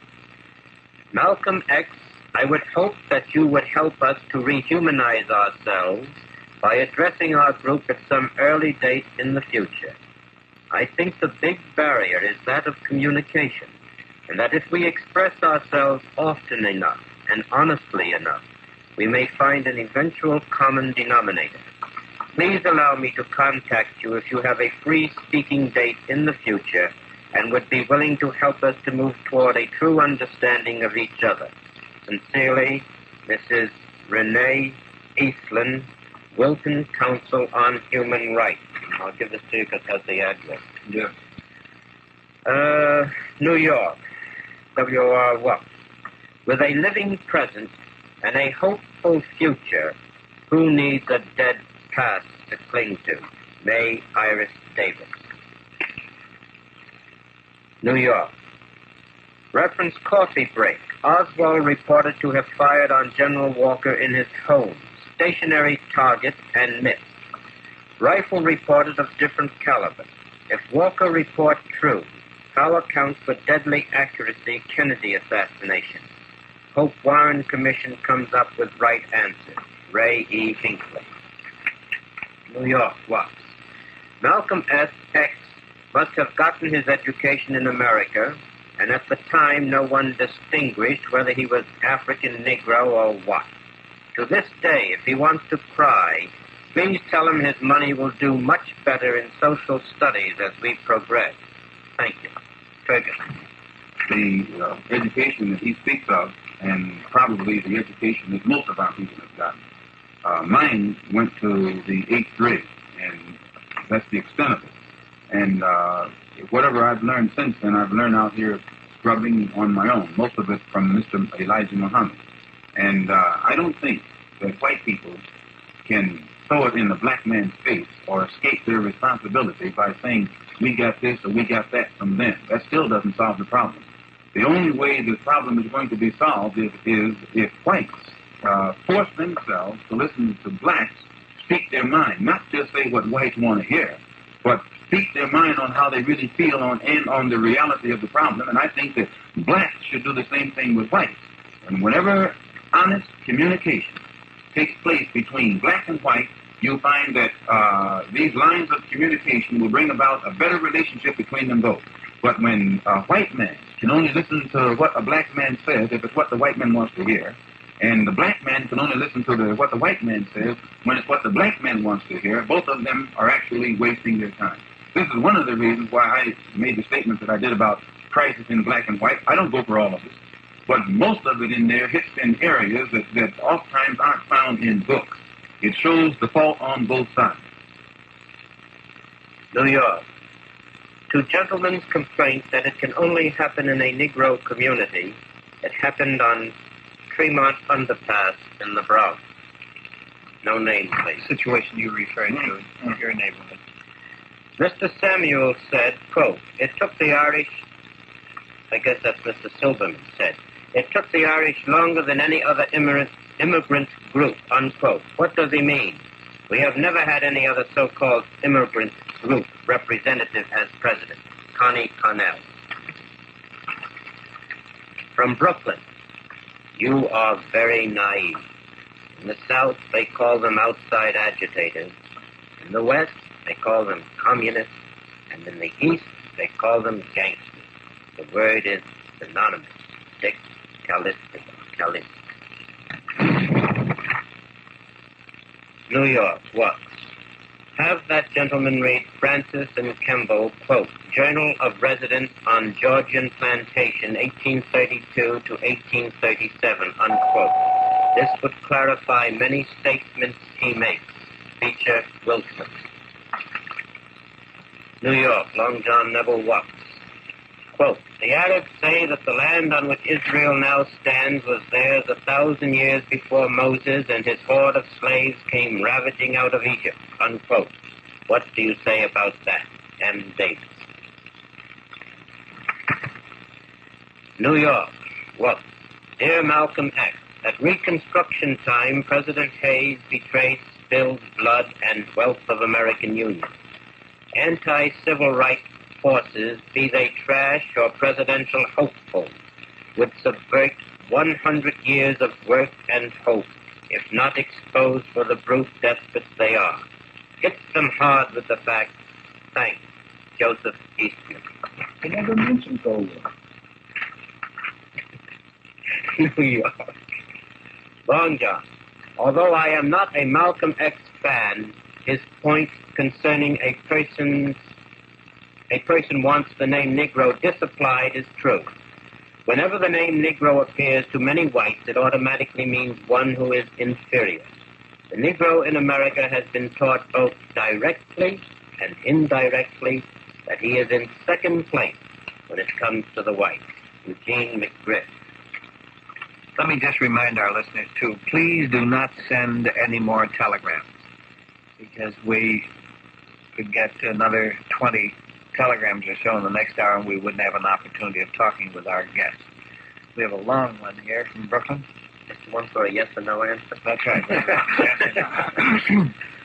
Brooklyn. Long John. How can anyone in his right mind, except he has been brainwashed, accept this insulating, degrading label, Negro? To me, it is like a millstone around the neck, an albatross with a wing spread from coast to coast. In the Spanish vocabulary, blanco means white. That should be blanco. Blanco means white, and Negro means black. I have heard many black men beat their breasts and proclaim to the world how proud they are to be a Negro. Yet in all my life, I've never met one white man who has ever considered himself as a blanco. I challenge anyone on the program to try this experiment that I have tried thousands of times. Maybe he will understand that this Negro nonsense was instituted by design and not by accident. This is the experiment. Stop any boy or girl, and as so addressed will identify himself with a piece of God's earth somewhere in the world except the so-called Negro, who accepts the designation in the same way that a hunting dog will accept the name Bruno or any other name. On a photographic assignment, I ran across a map designed to depict the scientific men that contributed to the greatness of the United States. There were 3 columns, one for the man's name, another for his contribution, and the last for his country of origin or race. They were listed as follows: Edison, electricity, England. Number 2, Bell, telephone, Scotland. Number 3, Moore, telegraph, Scotland. Morse, telegraph, Scotland. 4, Sperry, machinery, Germany. DuPont, chemistry, France. Marconi, wireless, Italy. And last but not least, George Washington Carver, chemistry. And in the last column, instead of Africa, we find the word Negro. This is a $64 question, and a very important one. Could someone on the panel explain why this inconsistency? A lion from Africa is described as an African lion. A lobster from Africa is described as an African lobster. Yet a man from Africa is described as a Negro. Is there a logical, rational explanation? I stand with Malcolm X in his position on this question. Thank you, Long John, for your interesting and enlightening program. George Findlay. I'd like to comment. You want to comment? Yes, because actually it refers to what I was saying. Let me get in here for a moment. Just before you comment, I have to do a little commenting myself. You don't mind, PK? Okay? No. All right. Let's take care of a little business at this moment. You know, you can go over to your General Tire dealer, and you'll be able to get over there a booklet of 32 discount coupons. So there's no cost or obligation. These coupons are of great value to you when you attend the World's Fair. Actually, the booklet of 32 discount coupons will give you a discount on exhibits, rides, amusements, even food. And it's all free. You can save $9.40 at the fair just for driving to your General Tire dealer. You don't have to buy anything. You don't have to do anything. Just go over to see your General Tire dealer, and you'll be able to get the booklet. Now, at the Flushing General Tire Service, you can see Herb Candell or Carol Breitbart, 154-01 Northern Boulevard, or see Jack Crow or Tom Gallagher at the General Tire Service, Northern Boulevard at 38th Street in Long Island City. This is WOR Radio, your station in New York, 710 on your AM dial, 98.7 on your FM dial, an RKO General Station. Now, back with our guests of the morning. DJ? I'd like to make 2 points.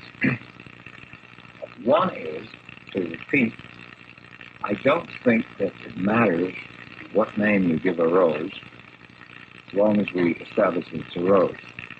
But secondly, as far as the Negro, it has developed a certain connotation, yes. George Washington Carver did not, in any recent history, come from Africa. Did these other men come from where? They were one generation removed in each instance, I believe, if I'm correct in this.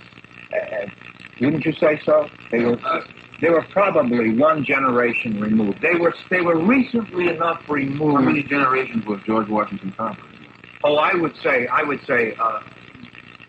could only conjecture, but I would certainly say 10. No, not necessarily. His great-grandfather could have been an African just brought over here. It is possible, but there is no definite knowledge of it.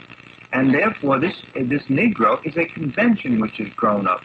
And I think that to belabor just the matter of the labels actually keeps you from coming to grips with, and I think that we've had a great opportunity this evening, and I don't think we've quite used it as well as we might have, to come to grips with the respects in which, for instance, Charles, in his book, and I certainly agree with him, the ways in which we can remedy this situation instead of becoming so infatuated with terminology. Terminology doesn't really decide things. I mean, calling something, one person says it's fuchsia, somebody else says it's purple, what are you going to do, have bloodshed about this? Actually, it is, and I think we can cope with it. And I think that actually your concern about these little matters of mythology and terminology actually becloud much more than they clarify. TJ, you notice how the white man will say, well, what does the Negro want? Now, don't you know, he wouldn't ask that question if he realized he was speaking about a human being. I mean, if you were to say, what does the Afro-American... No. If the white man realized that the black man in this country is a human being, the same as he is, then he wouldn't be asking what is it that he wants. Well, suppose he says black man. Suppose he says, what does the Afro-American want? Do you really think that this changes the constellation of the circumstances? Yes, you'll find that our people, when we begin to identify ourselves with a name that shows some kind of cultural awareness or cultural links with our past, that in itself shows that we're beginning to think not like a Negro, not like somebody who is limited to just slave history, but we are equipped to reach back into the past and show our part in this family, in the human family, the same as others. You know what you're doing, Malcolm? You're telling me a great deal about yourself, and you're projecting your feelings onto me. I don't have this feeling that you have. You're right. I believe. I agree with you. I believe that I can call myself a Negro and be a man and be an American. Now, apparently, you have some feeling that apparently you have some raw spot someplace. No, Sidney, you know the difference between me and you since you're going to put it on a personal basis? Yeah. The difference is when you speak, most of the time, I have detected, you speak as what you want, what affects you as an individual and as a person. I'm concerned with what affects us as a people. So that, in my opinion, with all due respect to you, no matter how much your problem is solved as an individual, as far as I'm concerned, your problem is not solved until the problem of our people is solved. You're assuming that you have the answer for our people. No, and I don't accept your assumption. I'm not saying that I have the answer for our people, but I'm saying this: that when you go out in the street, you'll find a great deal of a great tendency among our people today to be very cautious about how they identify themselves as Negroes. Well, I would say to you that if they put the same amount of energy into removing the effects, the actual tangible, visible, palpable effects of this condition, that they do in the superficial aspect of nomenclature, I think that the whole thing would be solved a lot faster. No, it's got to be a many-pronged program, like Mr. Silverman mentioned earlier. You're just concentrating on the removal of the word Negro is not enough. No, but at the same time, whenever you we've talked for 2 hours about this thing, and I don't know. You seem to be believing. Well, if you notice, most of the telegrams that came in hit right at the same point.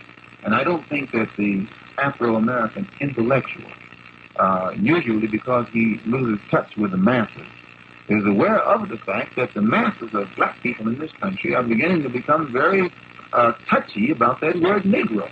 And you can, no program that you devise or that you think will solve our people's problem will solve it unless it's a problem that they can identify with. And you cannot make them identify with it unless you can reach them or communicate with them. And you can't do that unless you know what they like and what they don't like. But even, let's assume that we settle the problem of nomenclature. This is simply a beginning. You're still left with the problem of identity, with what I call the Negro problem, which is the self-hatred, the apathy, the sense of there being no point in trying because the cards are stacked against you. And we're still left with the white man's Negro problem, which is the degree to which racism is built into the very consciousness and institutions of our whole society. James Baldwin has written, Africa has been black a long time, that American Negroes did not identify themselves with Africa until Africa became identified with power. This interest in Africa reflects, Baldwin argues, and I agree, somewhat less a sense of cultural identification and more an identification with power, and a desire to use the power of the African states to try to improve the position of Negroes in the United States. And the central problem, it seems to me, which will remain, let's, for argument's sake, grant what you were saying about the need to change the name.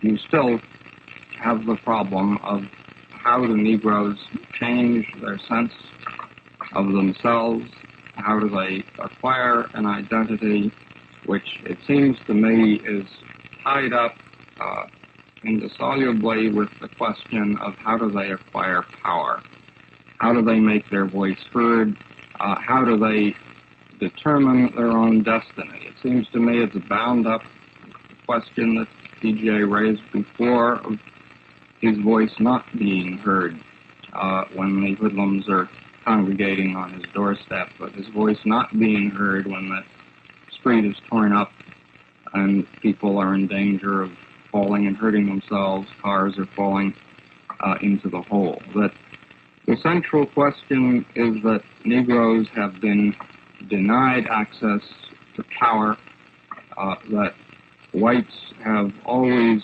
dealt with them on a patron-client relationship, that without even being conscious of it, very often whites tend to be patronizing. The tradition is that whites pick the Negro leaders. They pick them on the basis of their being accommodating, of saying what the whites want to hear. They do?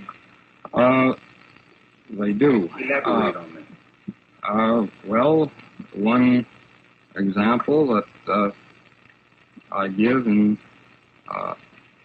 the book occurred in Oakland a year or two ago. A group of businessmen decided that they wanted to do something about increasing employment of Negroes.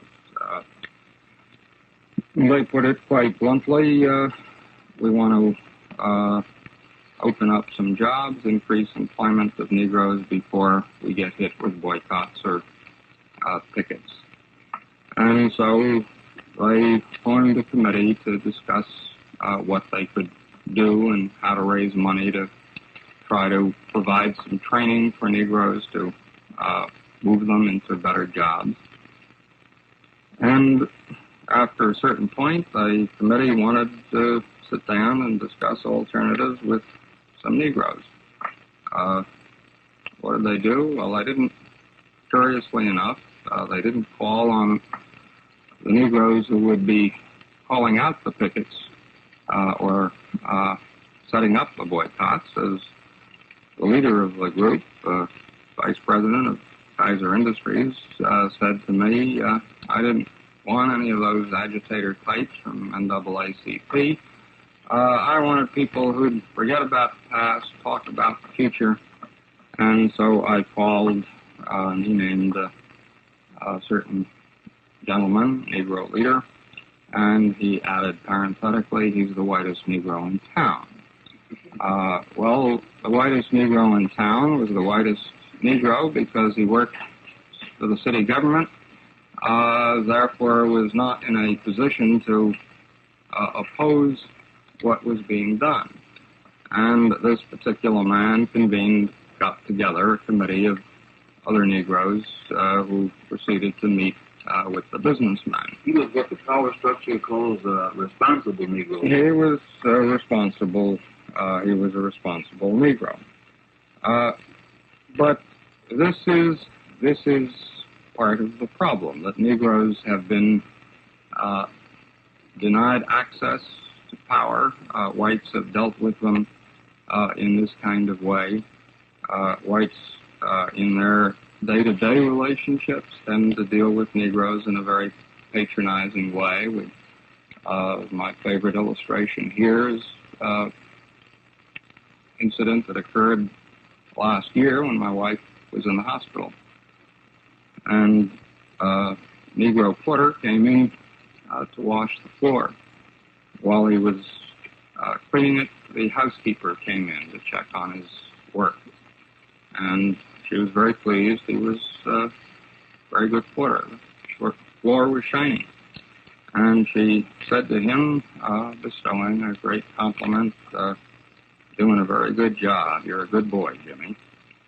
Jimmy was 46 years old. My wife, after the housekeeper had left, said, or rather, while the housekeeper was still there, said, Jimmy, when are you going to tell Mrs. So-and-so you're not a boy, you're a man? And Jimmy said, oh, don't bother me none, ma'am. Well, I don't know whether maybe it didn't bother him. Maybe he was so used to this that he took it for granted, or more likely it did bother him, but he'd learned the long and hard way that if he wanted to keep his job, he'd better make believe that it didn't bother him. There are a million and one ways in which Negroes are treated as children, are blocked from access to power. And it seems to me the central question here, the crucial solution to the problem of the Negro problem, this self-hatred, this lack of identity, is for Negroes to actually acquire power, which is to say for them to organize in such a way that they do make the decisions or participate in making the decisions that affect their lives, make sure that their voices are heard. This doesn't mean power, doesn't mean absolute power. It means the ability to exert sanctions, the ability to reward and to punish. And I'm talking about political power, I'm talking about economic power, I'm talking about social power. This, it seems to me, is central. Even if you change the name, do all you want about recreating your past, you still have to live your life in the present. And the crucial thing is the sense that you are a man, that you are an equal. Every Negro leader, every Negro writer, as far back as I've read at least, uses the same phrase. We want our manhood. We have, white America has destroyed the Negro's manhood. We have done a million and one things to keep Negroes from feeling that they were men. This, and not the name, however important the name is, it seems to me, is absolutely central to the whole thing. And it's central to the white man's problem. Because if the Negro has power, if he feels that he is a man, if he is able to force whites to negotiate with him rather than to talk with him, the crucial phrase is negotiate. We're learning this in our relations with the underdeveloped countries. The dispute with Panama revolved around the term negotiate. The Panamanians insisted that we use the term negotiate. This wasn't a question of semantics. Negotiate means sitting down with other people as equals. It doesn't mean that either they or we fool ourselves that the Panamanians have as much power as the United States, but it means that we sit down at the bargaining table and begin to negotiate, to bargain as men. If the Negro forces the white to negotiate with him, to recognize his manhood, the white will begin to change, because what's crucial, it seems to me, is not white attitudes, is not changing men's hearts, it's changing their actions. This is the point that Goldwater misunderstands completely, that Eisenhower misunderstood completely. Maybe you can't change human hearts. You legislate them. You can legislate human behavior. And what you want, I don't think you care. In New York. You don't care what I think. What you are really interested in is how I act toward you. And this, again, revolves around the question of power. And if whites are forced to act as if Negroes were their equal, you'll find that by and by they'll even begin to believe that they are equals. There's an old Hasidic story in which a man comes to his rabbi and says, "Rabbi, I don't know what to do. I don't believe in God. What should I do?" And the rabbi tells him, "Young man, act every day as if you did believe in God.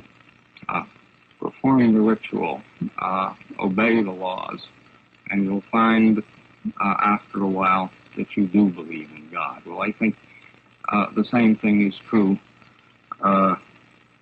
in our relations with Negroes. If whites begin to act as if they believe Negroes were equal, their attitudes may begin to change. But in any case, what's crucial is the way they behave, not the way they think. And this revolves around this question of power. I want to talk about this matter of image, to which I've addressed myself a great deal in the past. You're touching on this in certain ways in relation to power, but we have perhaps more power than we realize in many areas. Charles, you don't know this, but I conducted a campaign apropos of the image of Negroes presented in television. I do know it, PJ. I read our Ward bio folder on you before I came down, and there were about 24 clippings describing your campaign. Well, fine. My attitude was that television being the greatest opinion-molding medium in the history of the world, that it was doing a great damage to us by the fact that it was presenting Negroes not as human beings, not as a part of the American scene. Which brings me to the current issue of the Amsterdam News.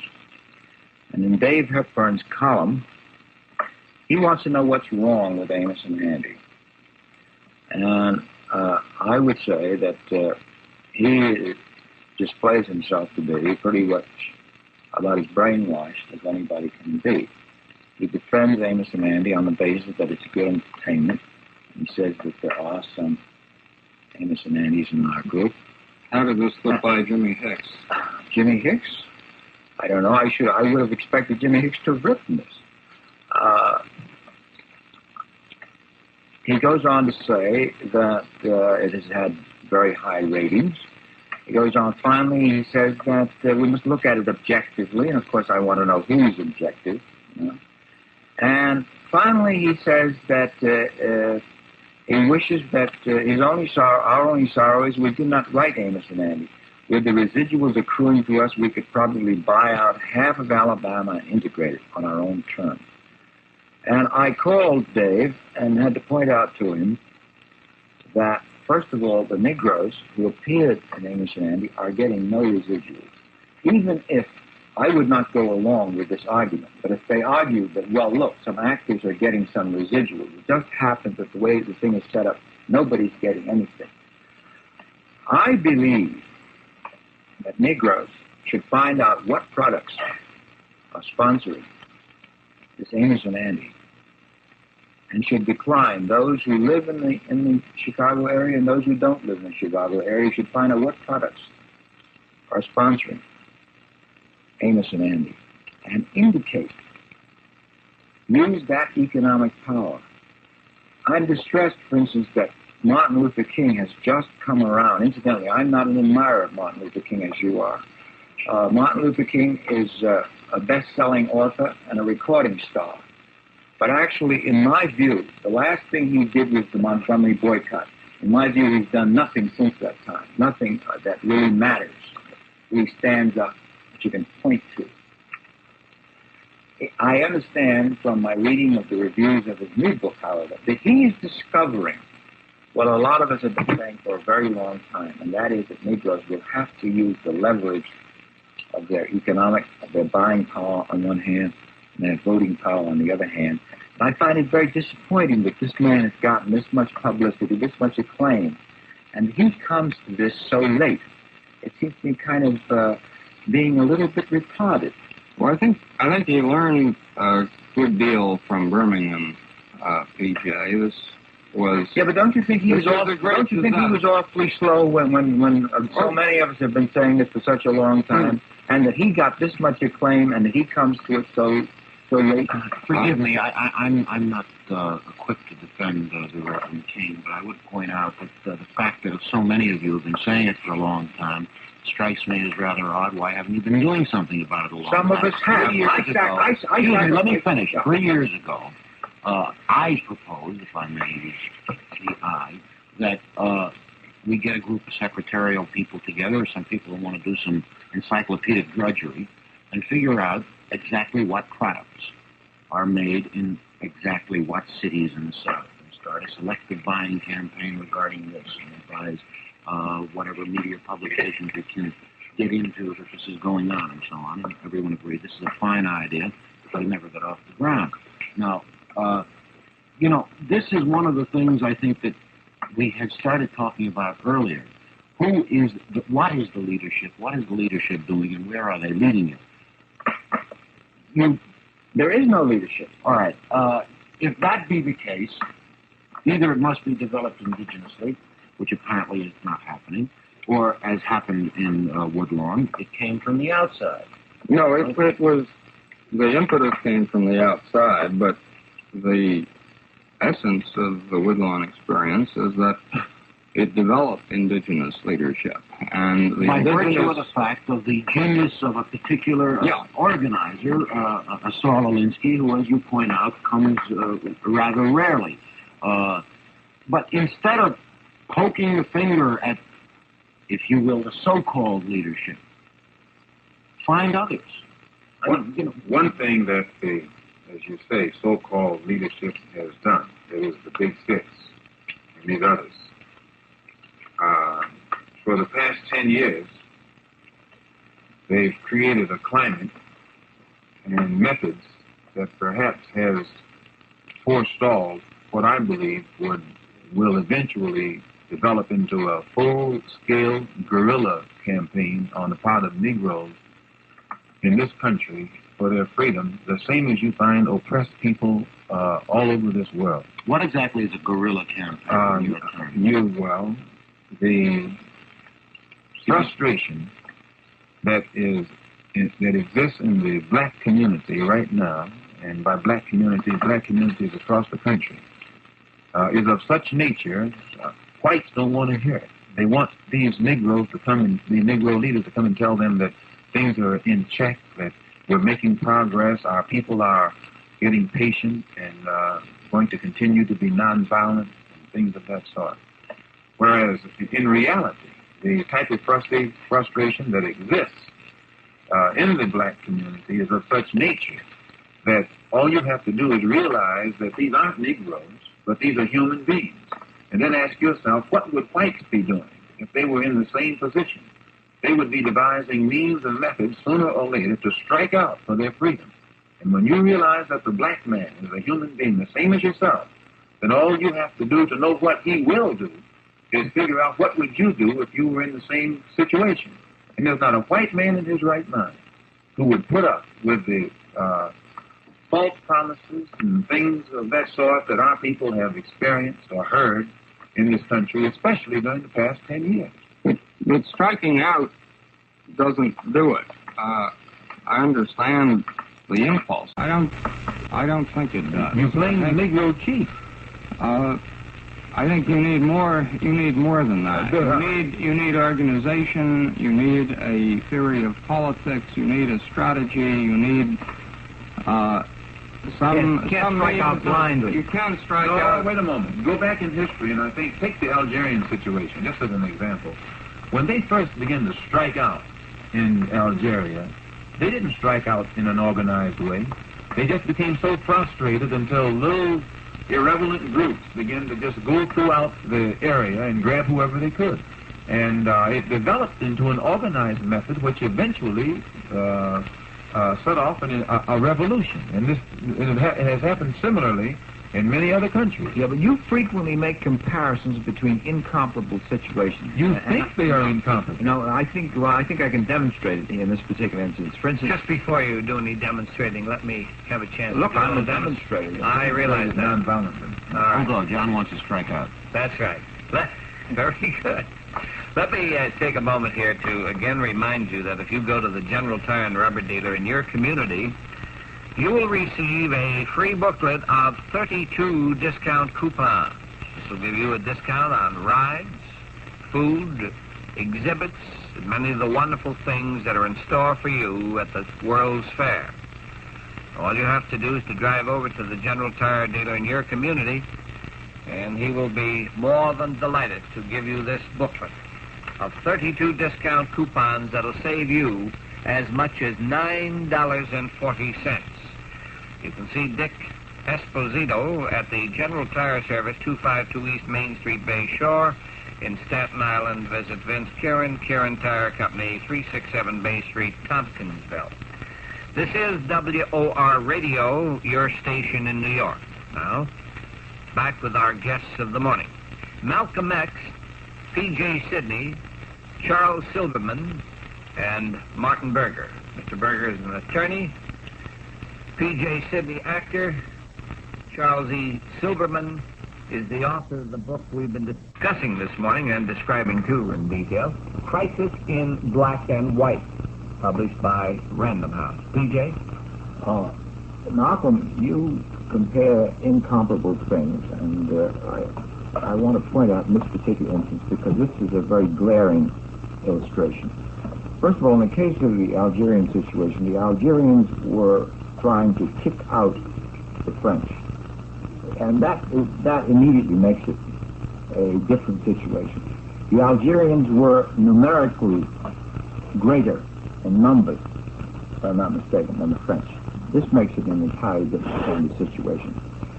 I think that in America, we are trying to become a part of America. We are trying to have realized our citizenship, which is true in theory, but in fact it is not. And therefore, this is quite a different kind of situation. The tactics are going to be quite different. The background of the people involved, the background of Negroes vis-a-vis the American whites is quite different from the relationship of the Algerians to the French.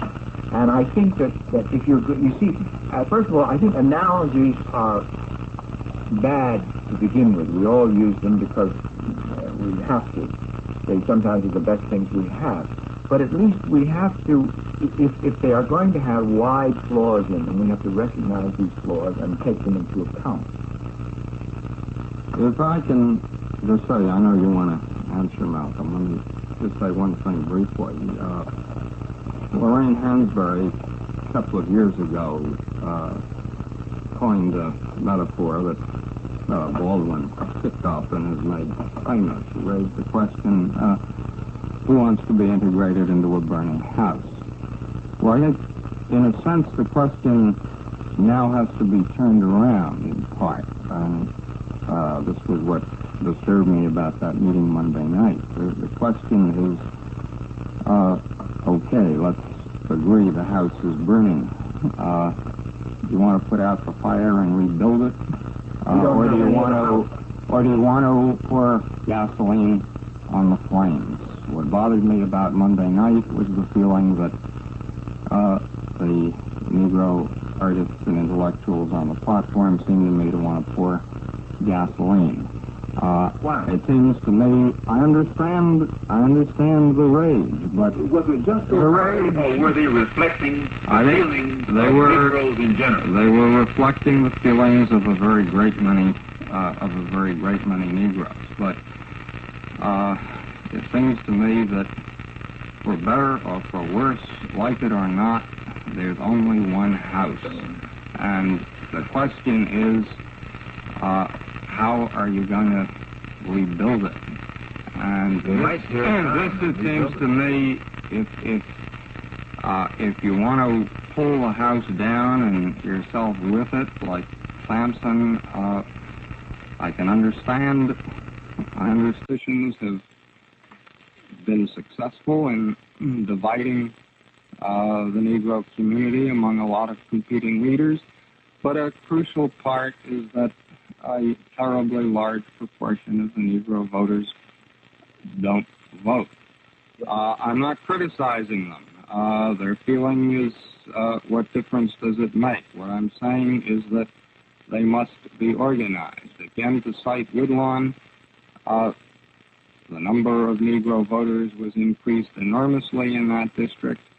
The first impact this had was not on the white power structure, it was on the black power structure, because it forced the Dawson machine to radically change its policies. Woodlawn began ridiculing the 6 Negro aldermen as the Silent Six because they were always going along with Mayor Daley and voting against open housing laws and voting against fair employment laws. They were forced to become more militant. The mayor was forced to change his whole policy. He rammed through a lot of new legislation. This is one technique. Another technique is organizing boycotts of companies that don't hire Negroes. Pressure on a number of corporations have forced a lot of them to change their employment policies. Not nearly enough is being done, but there has been a significant change. You've been less successful in television, TJ, but I've been struck in the last 6 months or so by the fantastic change in advertising. The number American Telephone and Telegraph Company has Negroes in almost every ad they run where there are a group of people. I've been struck in 2 visits at the World's Fair by both the number of Negroes employed in all kinds of capacities there and by any number of exhibits showing Negroes in the course of everyday life. Now, this happened because a lot of Negroes threatened to boycott the fair. When the fair was first organized, they weren't hiring Negroes. It was political action in this sense that forced the fair to hire Negroes, which forced corporations putting on their exhibits to show Negroes as doctors, as businessmen in every capacity. So that maybe violence will be inevitable. But it seems to me you have a responsibility to your own constituents to try to develop organization, tactics, strategy, which will enable them to become a part of this society. Whenever whites discuss this, they make the mistake always of saying maybe this can happen and perhaps violence won't then be necessary. Violence is already. When you read this week's Jet, it shows bullet holes down there where King is living. It shows Negroes who have been hit in the head with bricks. It shows Negroes who are faced bayonets in Cambridge, Maryland. It shows Negroes who have been bitten by dogs. Violence is already here. Our people are the victims of violence every day, that they strive to get what has been presented to them as civil rights. Now, when whites say violence, if you analyze very closely how they use the word, their definition of violence is when black people react and commit violence against whites. Violence is already here. Our people have experienced violence ever since we've been in America. Right. What do you conceive of as the alternative of black violence? What do you conceive of the masses of Negroes piling out of the ghettos into the streets? No. But I think that the whites should realize that you can't continue to let the black man in this country be the victim of brutality. There is a white man who wrote a book on that thesis. He's not going to react to it. There's a white man who wrote a book on that thesis, and a publisher that printed it, and a radio commentator who is publicizing the contents of it, and several people who agree with the contents of it, and there are thousands of other white men who would likewise agree with it. Mr. Silverman refers to some 16 or 20-odd reviews of it, clippings of reviews of it, receiving the book favorably. Your own reaction is favorable. To feel that we understand, I should think, some of us understand, to say that this understanding cannot be more widespread is to give up the ghost before you even start. I understood it at one point. You commented before that it was when you reached Mecca, you became aware of the fact that the white man is not necessarily a devil. I said this. That the white men were let into Mecca, which... I said this, and this is what I learned when I was at Mecca. This is the realization that came to me, that when whites over there say they're white, they don't, it's just incidental. They use it to describe what color they are. Mm-hmm. But the whites in America have a different meaning when they say they're white. The word carries something entirely different. White in America is a privilege. It's authority. And usually when you hear an American refer to himself as white, he has a different ring in his voice, a different air, a different attitude than those whites whom I met in Mecca. Oftentimes you find even Spanish and Portuguese and others in this country, Puerto Ricans, who are darker than most of us, but yet they're called white, showing that it's not, it's a privilege, and they accept the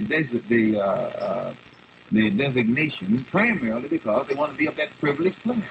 So this is a racist society. We're not arguing about that.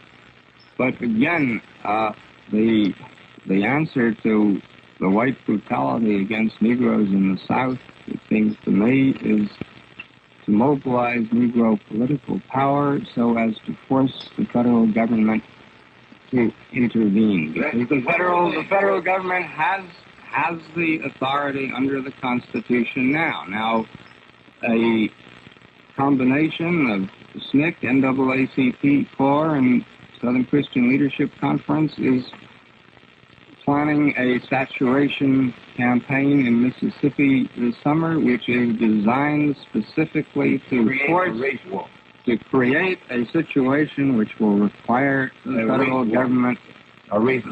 government to act. This is what you're going to have in Mississippi, a race war. May I say something? I think there's a distinction here that has to be made, and I think either deliberately or unconsciously you're failing to make it now.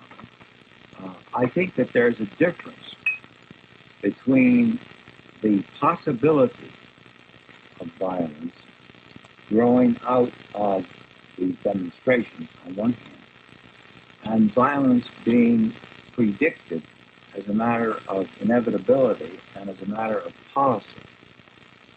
See? And I don't think that this is a very subtle difference. I think that this is a very important and a very obvious difference. And I seem to perceive in your approach a feeling that it is inevitable and that almost that it is a matter of policy in your thinking and in your planning. And I think that is extremely unfortunate. And I will say this much more to you, that if this is not your intent, it is the impression that you give people, because I mentioned to a great many people that you were going to be on the show tonight. And this is distinctly the impression that is widespread in the land, apropos of your views. So that if this is not what you mean, I will certainly assure you that this is the impression you give. No, let me point out right here and now. Perhaps I give that impression because I speak frankly on the situation as it exists.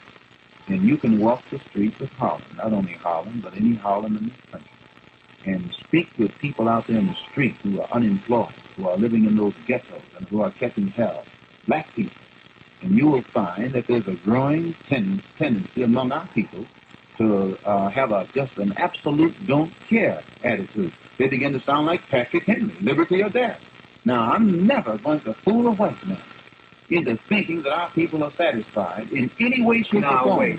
So there was a long way between satisfied and the matter of projecting violence as a high probability and as a matter of policy. I never said anything about satisfied. I think I'm certainly an example of dissatisfaction if there ever was. Now, just a minute. We spoke first about power, and that's what took you into the violence. And I think that what Charles was trying to say was that there are many forms of power. And certainly he never felt, and certainly I don't see any hope of any physical power.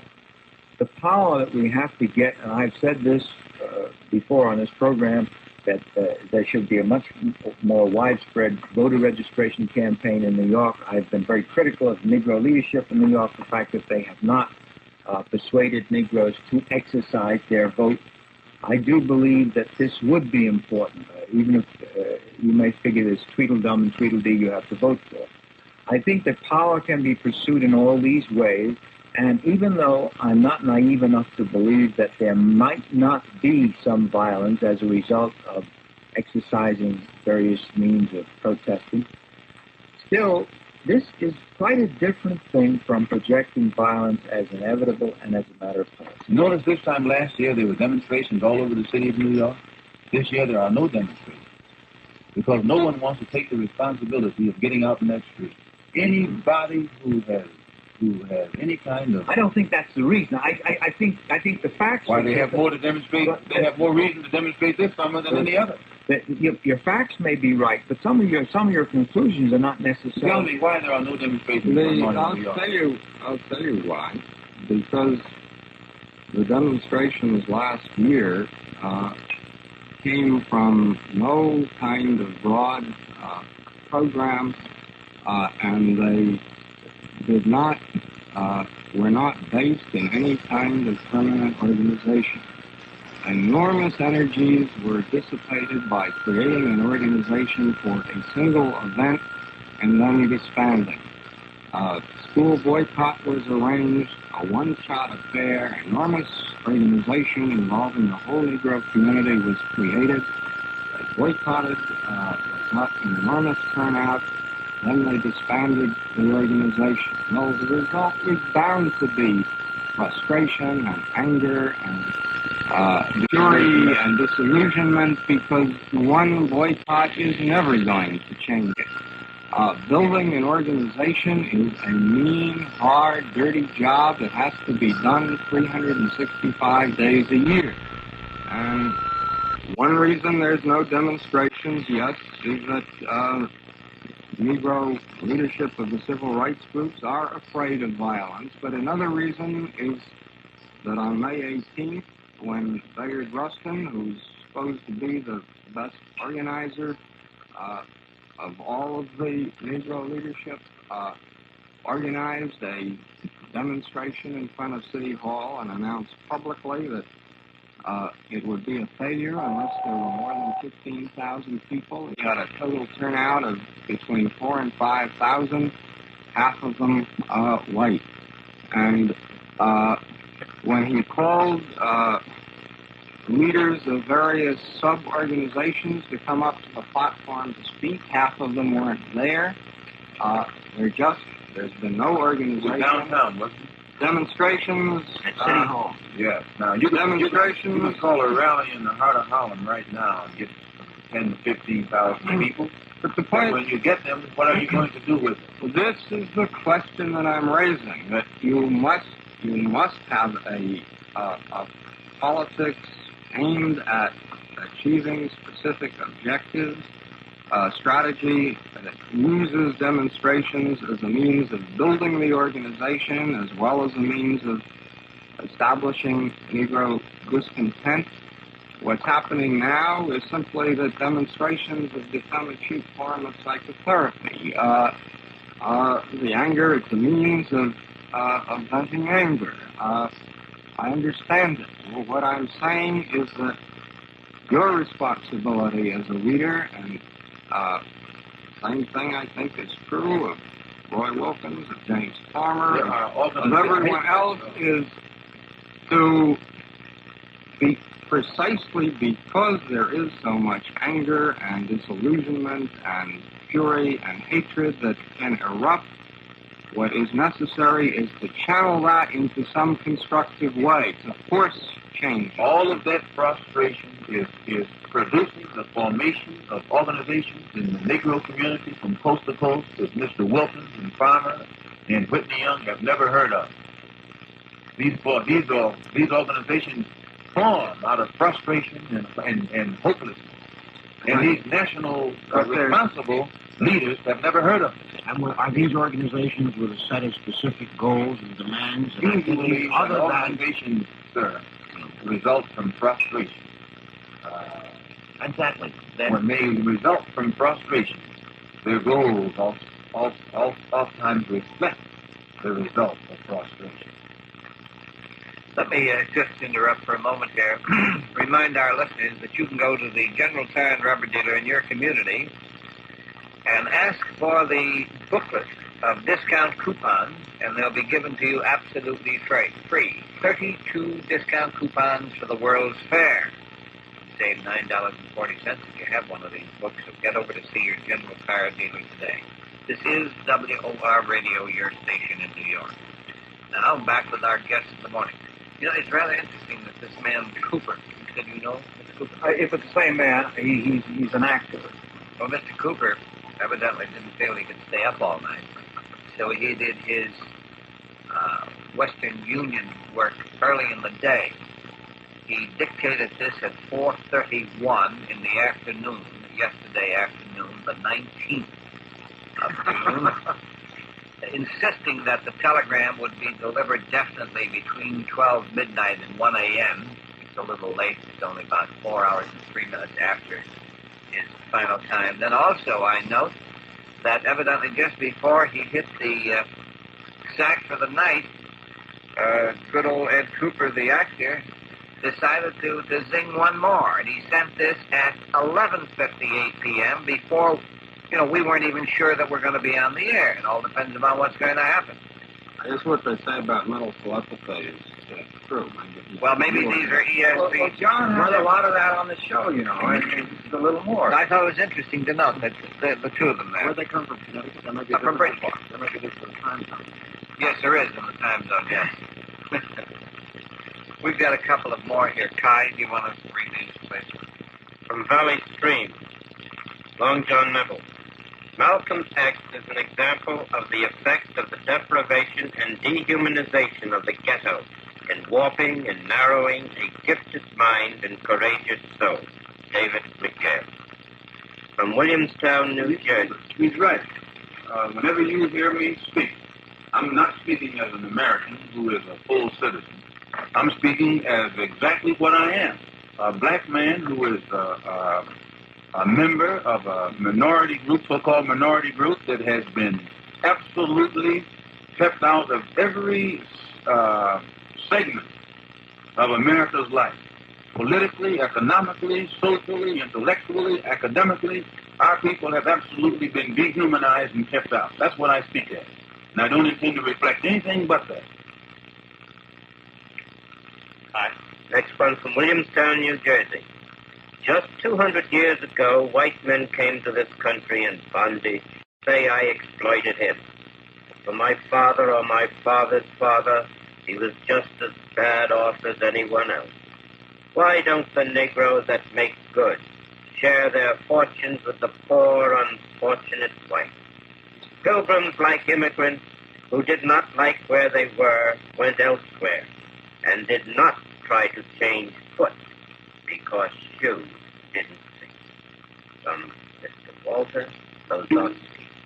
I think he's talking about you, PJ. You've made it. You scored big loot, and I've never seen you drop it. You bring these little pieces of candy up here, and when you leave, you pack them all up, and that's left. And the papers, too, you press them out and rewrap candy. Listen, that's the only way you get it.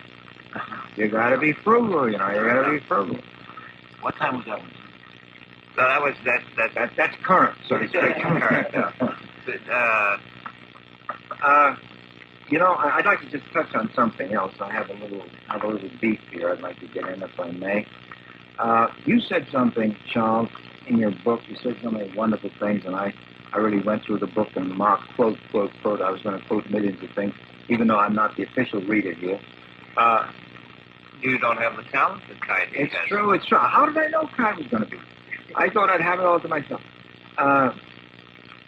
You spoke about the ways in which white people insult Negroes very frequently, unconsciously. And something came up in the TV guide, the current TV guide. Dick Gaiman wrote the story. Yes, Gaiman wrote the story, and I know a little bit about it, you see. You weren't mentioned. No, that's not the point. That's not the point, you see. Gaiman mentions here that he sent a young lady to talk with some people. He insists that some people wouldn't talk to him because he was white. Now, first of all, I doubt this very seriously. But my doubt is not important. There's some things that I know. The young lady called me. First, she called my house when I wasn't there. And when I got back, my wife told me someone had called and said she was doing an article for TV Guide on Negro employment in television. She said, however, I find it very difficult to believe because she sounds like a cotton picker. Well, finally, this young lady got in touch with me, and I talked with her, and it was positively fantastic. The way she spoke, she couldn't put one sentence after another. Now, the point I want to make is this, that I suspect, first of all, I asked her, how does this man spell his name? First, I didn't believe there was such a man. She said, she gave me the wrong spelling of the man's name. The only suspicion I could possibly have is that she must be a maid in his house, and possibly he wanted to help her in some way. But the fact that he would have anybody call me to interview me, that he would not have called you to interview you, I find offensive. I put it in exactly the same category as I remember back in the 30s. I used to be invited to parties, people's houses, and white people's houses, and on more than one occasion, they tried to promote the maid thing. Geez, this girl is a great girl. She's a beautiful girl. You don't see the beautiful girls do. This is typical of the ways in which Negroes are insulted. The fact that this man felt that this girl would have something more in common with me than he would have, and that he sent an incompetent to interview me. And then he lied. I say he lied in here when he says that some people wouldn't talk to her, and then later wouldn't talk to him. He never approached me. I would say to you that apropos of the fight for the image of Negroes, I don't know of anybody who carried on more of a fight than I did in this particular area. And if he had approached me, I certainly would have given him an interview. So he misrepresents the facts, and in the course of it, he was absolutely insulting. He was very disappointed that some people didn't talk to her, and I have the explanation. She was not competent, and I think that people sensed it, and people resented it. I'm sure that most Negroes did resent it. Wouldn't you, Malcolm? Negro. If she were incompetent, you see, I feel that If she was incompetent, I'd understand. Look, Negroes have to measure up. This is my feeling. Now, look. Bill, if she was incompetent, I'd understand. Look, if you're going to whine, Malcolm, I'm not going to have any. You're not going to impress me at all. I'm not trying to impress you. No, I'm telling you what I feel. Well, if a Negro is saying, you ask me a question. Yes, don't, all right. Don't react. Don't give me the black backlash. The back of my hand to you. If she was incompetent, I understand. Well, since there are some Negro girls who are competent, it is very late in history. I happen to know a great many Negro girls, several of whom work for networks, who are extremely competent. Yes, I do. And therefore, some of your best friends. No. The point is that if he wanted to use a Negro girl, he had no excuse. This is not a period in history where if he wanted a Negro girl, he therefore had to have, of necessity, an incompetent one. He could have gotten a Negro girl and a competent one. See this girl? No, but she called me on the phone, and she called me on several occasions. Did she identify as being a Negro? Oh, yes, she told me. Oh, she did? Oh, she said, oh, yes, she said. She said she was. Because I finally... Well, I know the man. I know Dick King. Dick's been on the show a number of times, and he... I didn't mean to knock one of your friends, John, but that's the way I feel about it. Well, that's perfectly all right. I have a right to knock your friends, too. He's a very competent writer. I'm quite surprised that he approached it this way. Usually he interviews himself.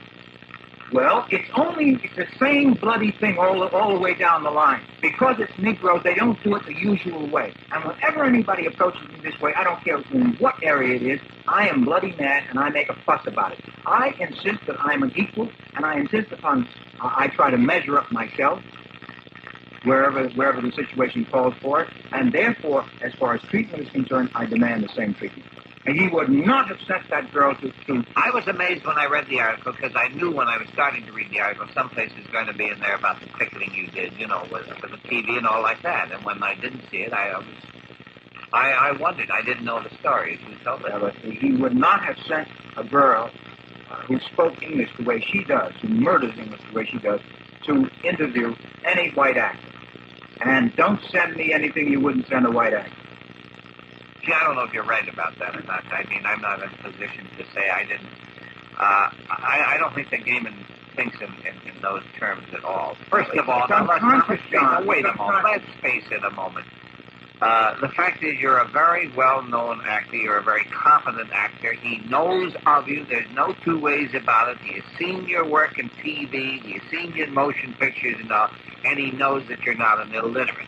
So he didn't pick out somebody who you have labeled as a person that wasn't extremely competent to interview. I think you're wrong this time. Well, I think. Let me say, I have discovered among many of our own people. Can you get a little closer, please? I've discovered among many of our own people, once they've made it and mastered what they call the King's English, diction-wise and otherwise, they have a tendency to really play down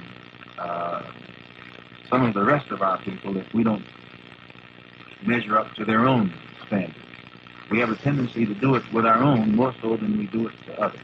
Someone sent an old hillbilly to us to interview us or something like that. I would have had exactly the same reaction. If it had been I'm not talking about you, Sidney. Well, naturally, you're different. Apparently you are.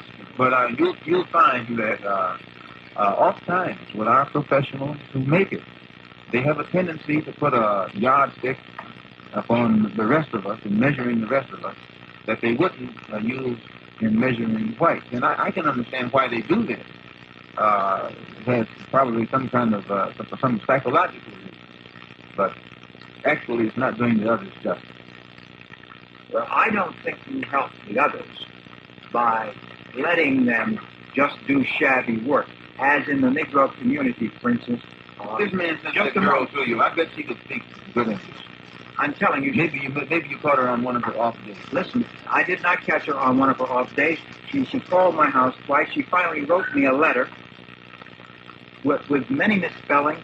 She wrote it on onion skin. You know, this is fantastic. You don't type a letter to a person on onion skin. You use this for your carbon. And I think that Negroes have to measure up, and we have to quit making excuses for ourselves. You should have taken her aside and helped her and told her these things, and perhaps you've missed the whole point. The fact that this man sent this woman to interview me, and he would not have sent her to interview somebody else, then this has an implication which, if you don't see, that no, you should have used your position to help her and give her some advice and put her on the path of progress, and maybe someday she could turn around and help you. We're supposed to help each other. This is what I think the gentleman was referring to earlier. I would try to help. You know how I would try to help her? I would try to help her by dissuading her from the notion that she could do that particular thing. I think this was a great service to her, for her to know sometime soon. Successful Negroes have the responsibility of helping others. I'm going to find out about it. Please do. Yeah, I will. Because and try to get this girl on the phone. I'll tell you what. This fella, Dick, is a pretty nice guy, and I don't want to get myself into a rut by talking about any of Dick's personal friends. Ask him if she's his maid. You're way out. You're way out. You're way out. I don't believe it. Look, you know, I because Dick wouldn't want me to sit here and start stuff. This fella. There's so many people, true, in show business, because this is his big field. This is where he's ranked all the time. So many Negro people he knows and knows very, very well. This is not the type of guy like you that you're labeling him. I'm sorry. That's the issue. It isn't a question of how many people he knows. I know that. I know that. Unconsciously, he was doing something. And then, look, let's assume she was competent. It is still an inaccuracy, this notion that I wouldn't talk to her or wouldn't talk to him. I finally said to her, I said, first of all, I don't know him. I never heard of him. I said, if such a man exists, you haven't yet in touch with me, I'd be very happy to talk to him. Because one of the things happened when my wife first told me that she had called and said she was doing a story for TV Guide. I called TV Guide. Does that make sense? I called TV Guide and asked for her. They never heard of her. I said, well, she says she's doing a story. She's a researcher for gaming. She misrepresented herself. First of all, she wasn't doing a story at all. Finally, when she did call back, she said she was getting some material for him. You know, you might find that Gaiman, and I haven't seen Dick for, maybe about a year now. You might find that Dick is using this young lady on all different stories as a researcher to get to. All right, no, look, he's working. No, wait a minute. Just a moment. CJ, look, he's working for a top magazine there. In other words, in this particular field. All right, fine. And I assure you that he's not going to louse up his reputation as a writer with some hanky-panky like you're trying to do. I'm giving you $100 for every white person she's interviewed. All right?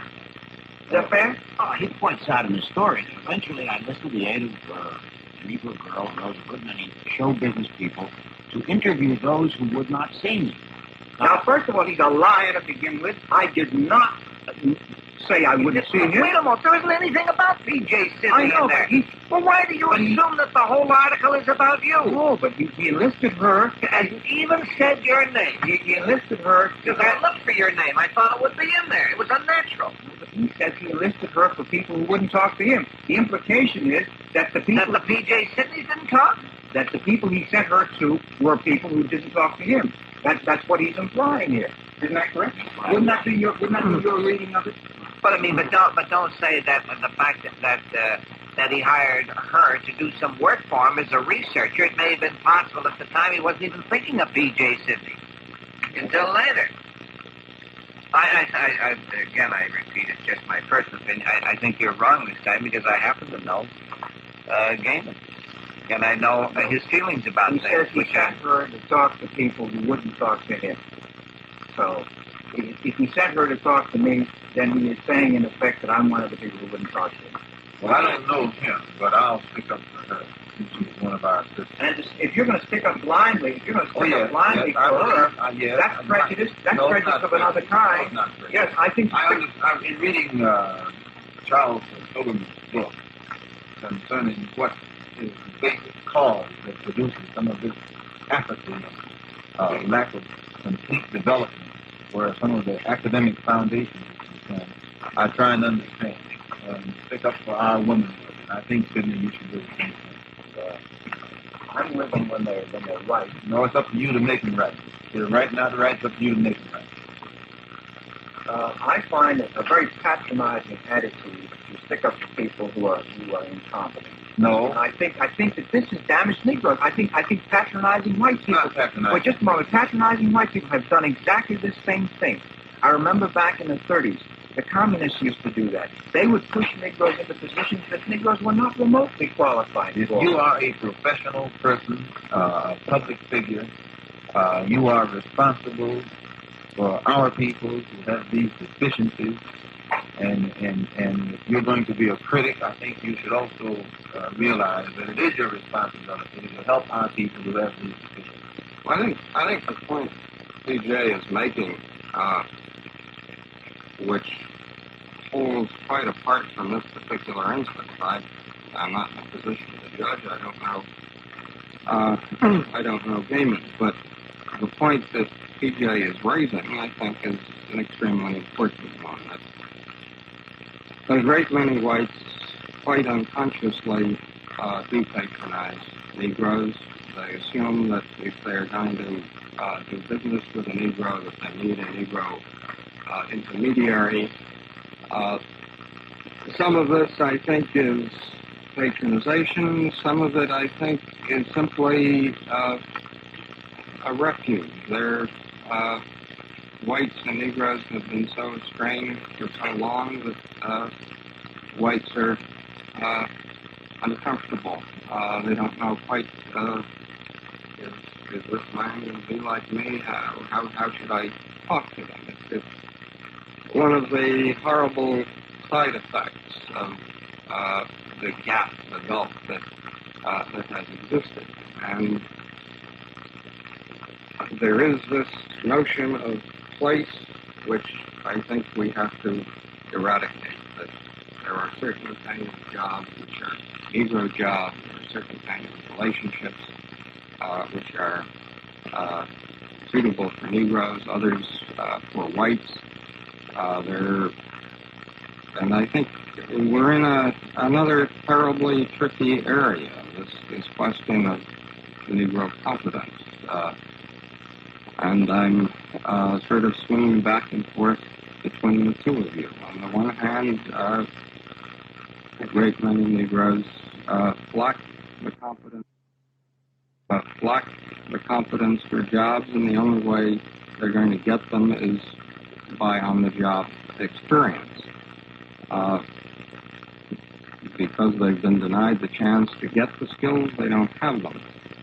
On the other hand, part of the whole problem is the fact that the Negro-white relationship has been such, particularly in the South, but in the North too, that whites have been so eager for Negroes to be subservient and dependent that they have been willing to put up with inefficiency. The price for subservience has been to accept incompetence. And therefore, if Negroes are to feel that they're equal, ultimately they have to insist themselves that they meet the same standards. But I think, in a sense, you're both right. There's a transition problem where Negroes who lack the skills need to be helped. At the same time, if we're constantly holding up a double standard, we're going to perpetuate the whole situation. This is one of the problems the Negro colleges are going through now. Sidney probably is right in picking this man to task. But the girl, I don't think he's right in picking her to task. For this reason, I have respect for him as a man and in his profession. And because he is at the level that he is in his profession, he has prestige. And when a young girl like this comes to him, he probably can say just one or two words to her of correction or advice and change her entire life. And someday she might be in a position to hire you in one of these. It didn't work, because when she first called, even though I recognized that she was not the girl for the job, I tried to guide her a little bit. It is a question of sending a pre-med student in to do a open heart operation. I mean, there's just such a gap. You know, there's some things where where it's not even in the vicinity. I completely agree with you. I think that there are situations where people, need a little guidance, and you might suggest, well, look, I suggest you handle it this way. Let me give you this information. I will write it out for you, something like that. But this assumes that we merely have taken a young fellow who was just recently out of college. Let's take your line, Charles, with a journalism degree, with no experience whatsoever. Now, it's true, he's not prepared to come on your magazine, really. But he has the essentials, certainly. And if you wanted to give him a little leeway, that would be one thing. But there are a great many people that you and I know that no leeway you gave him would make up the difference for the gap. And it seems to me he should have recognized it. Well, gentlemen, that's it for another morning. And thank you very much for joining. We've talked with Charles E. Silberman, author of the book Crisis in Black and White, published by Random House. Malcolm X, P.J. Sidney, and Martin Berger. And it's been a delight also to have Mr. Sidney's intellectual heir read for us tonight, Kai D. That's it. Our engineers are Jack Keene and Walter McDonough. The coordinators, Anna Marie Guest and Chris Root. Getting up, have a wonderful day. You're going to bed now. Good night. And don't forget, in just a few minutes, Phil Cox will be along. Phil will bring you up to date with the latest news, interesting conversation, a hymn and a prayer to start your day. Bless you.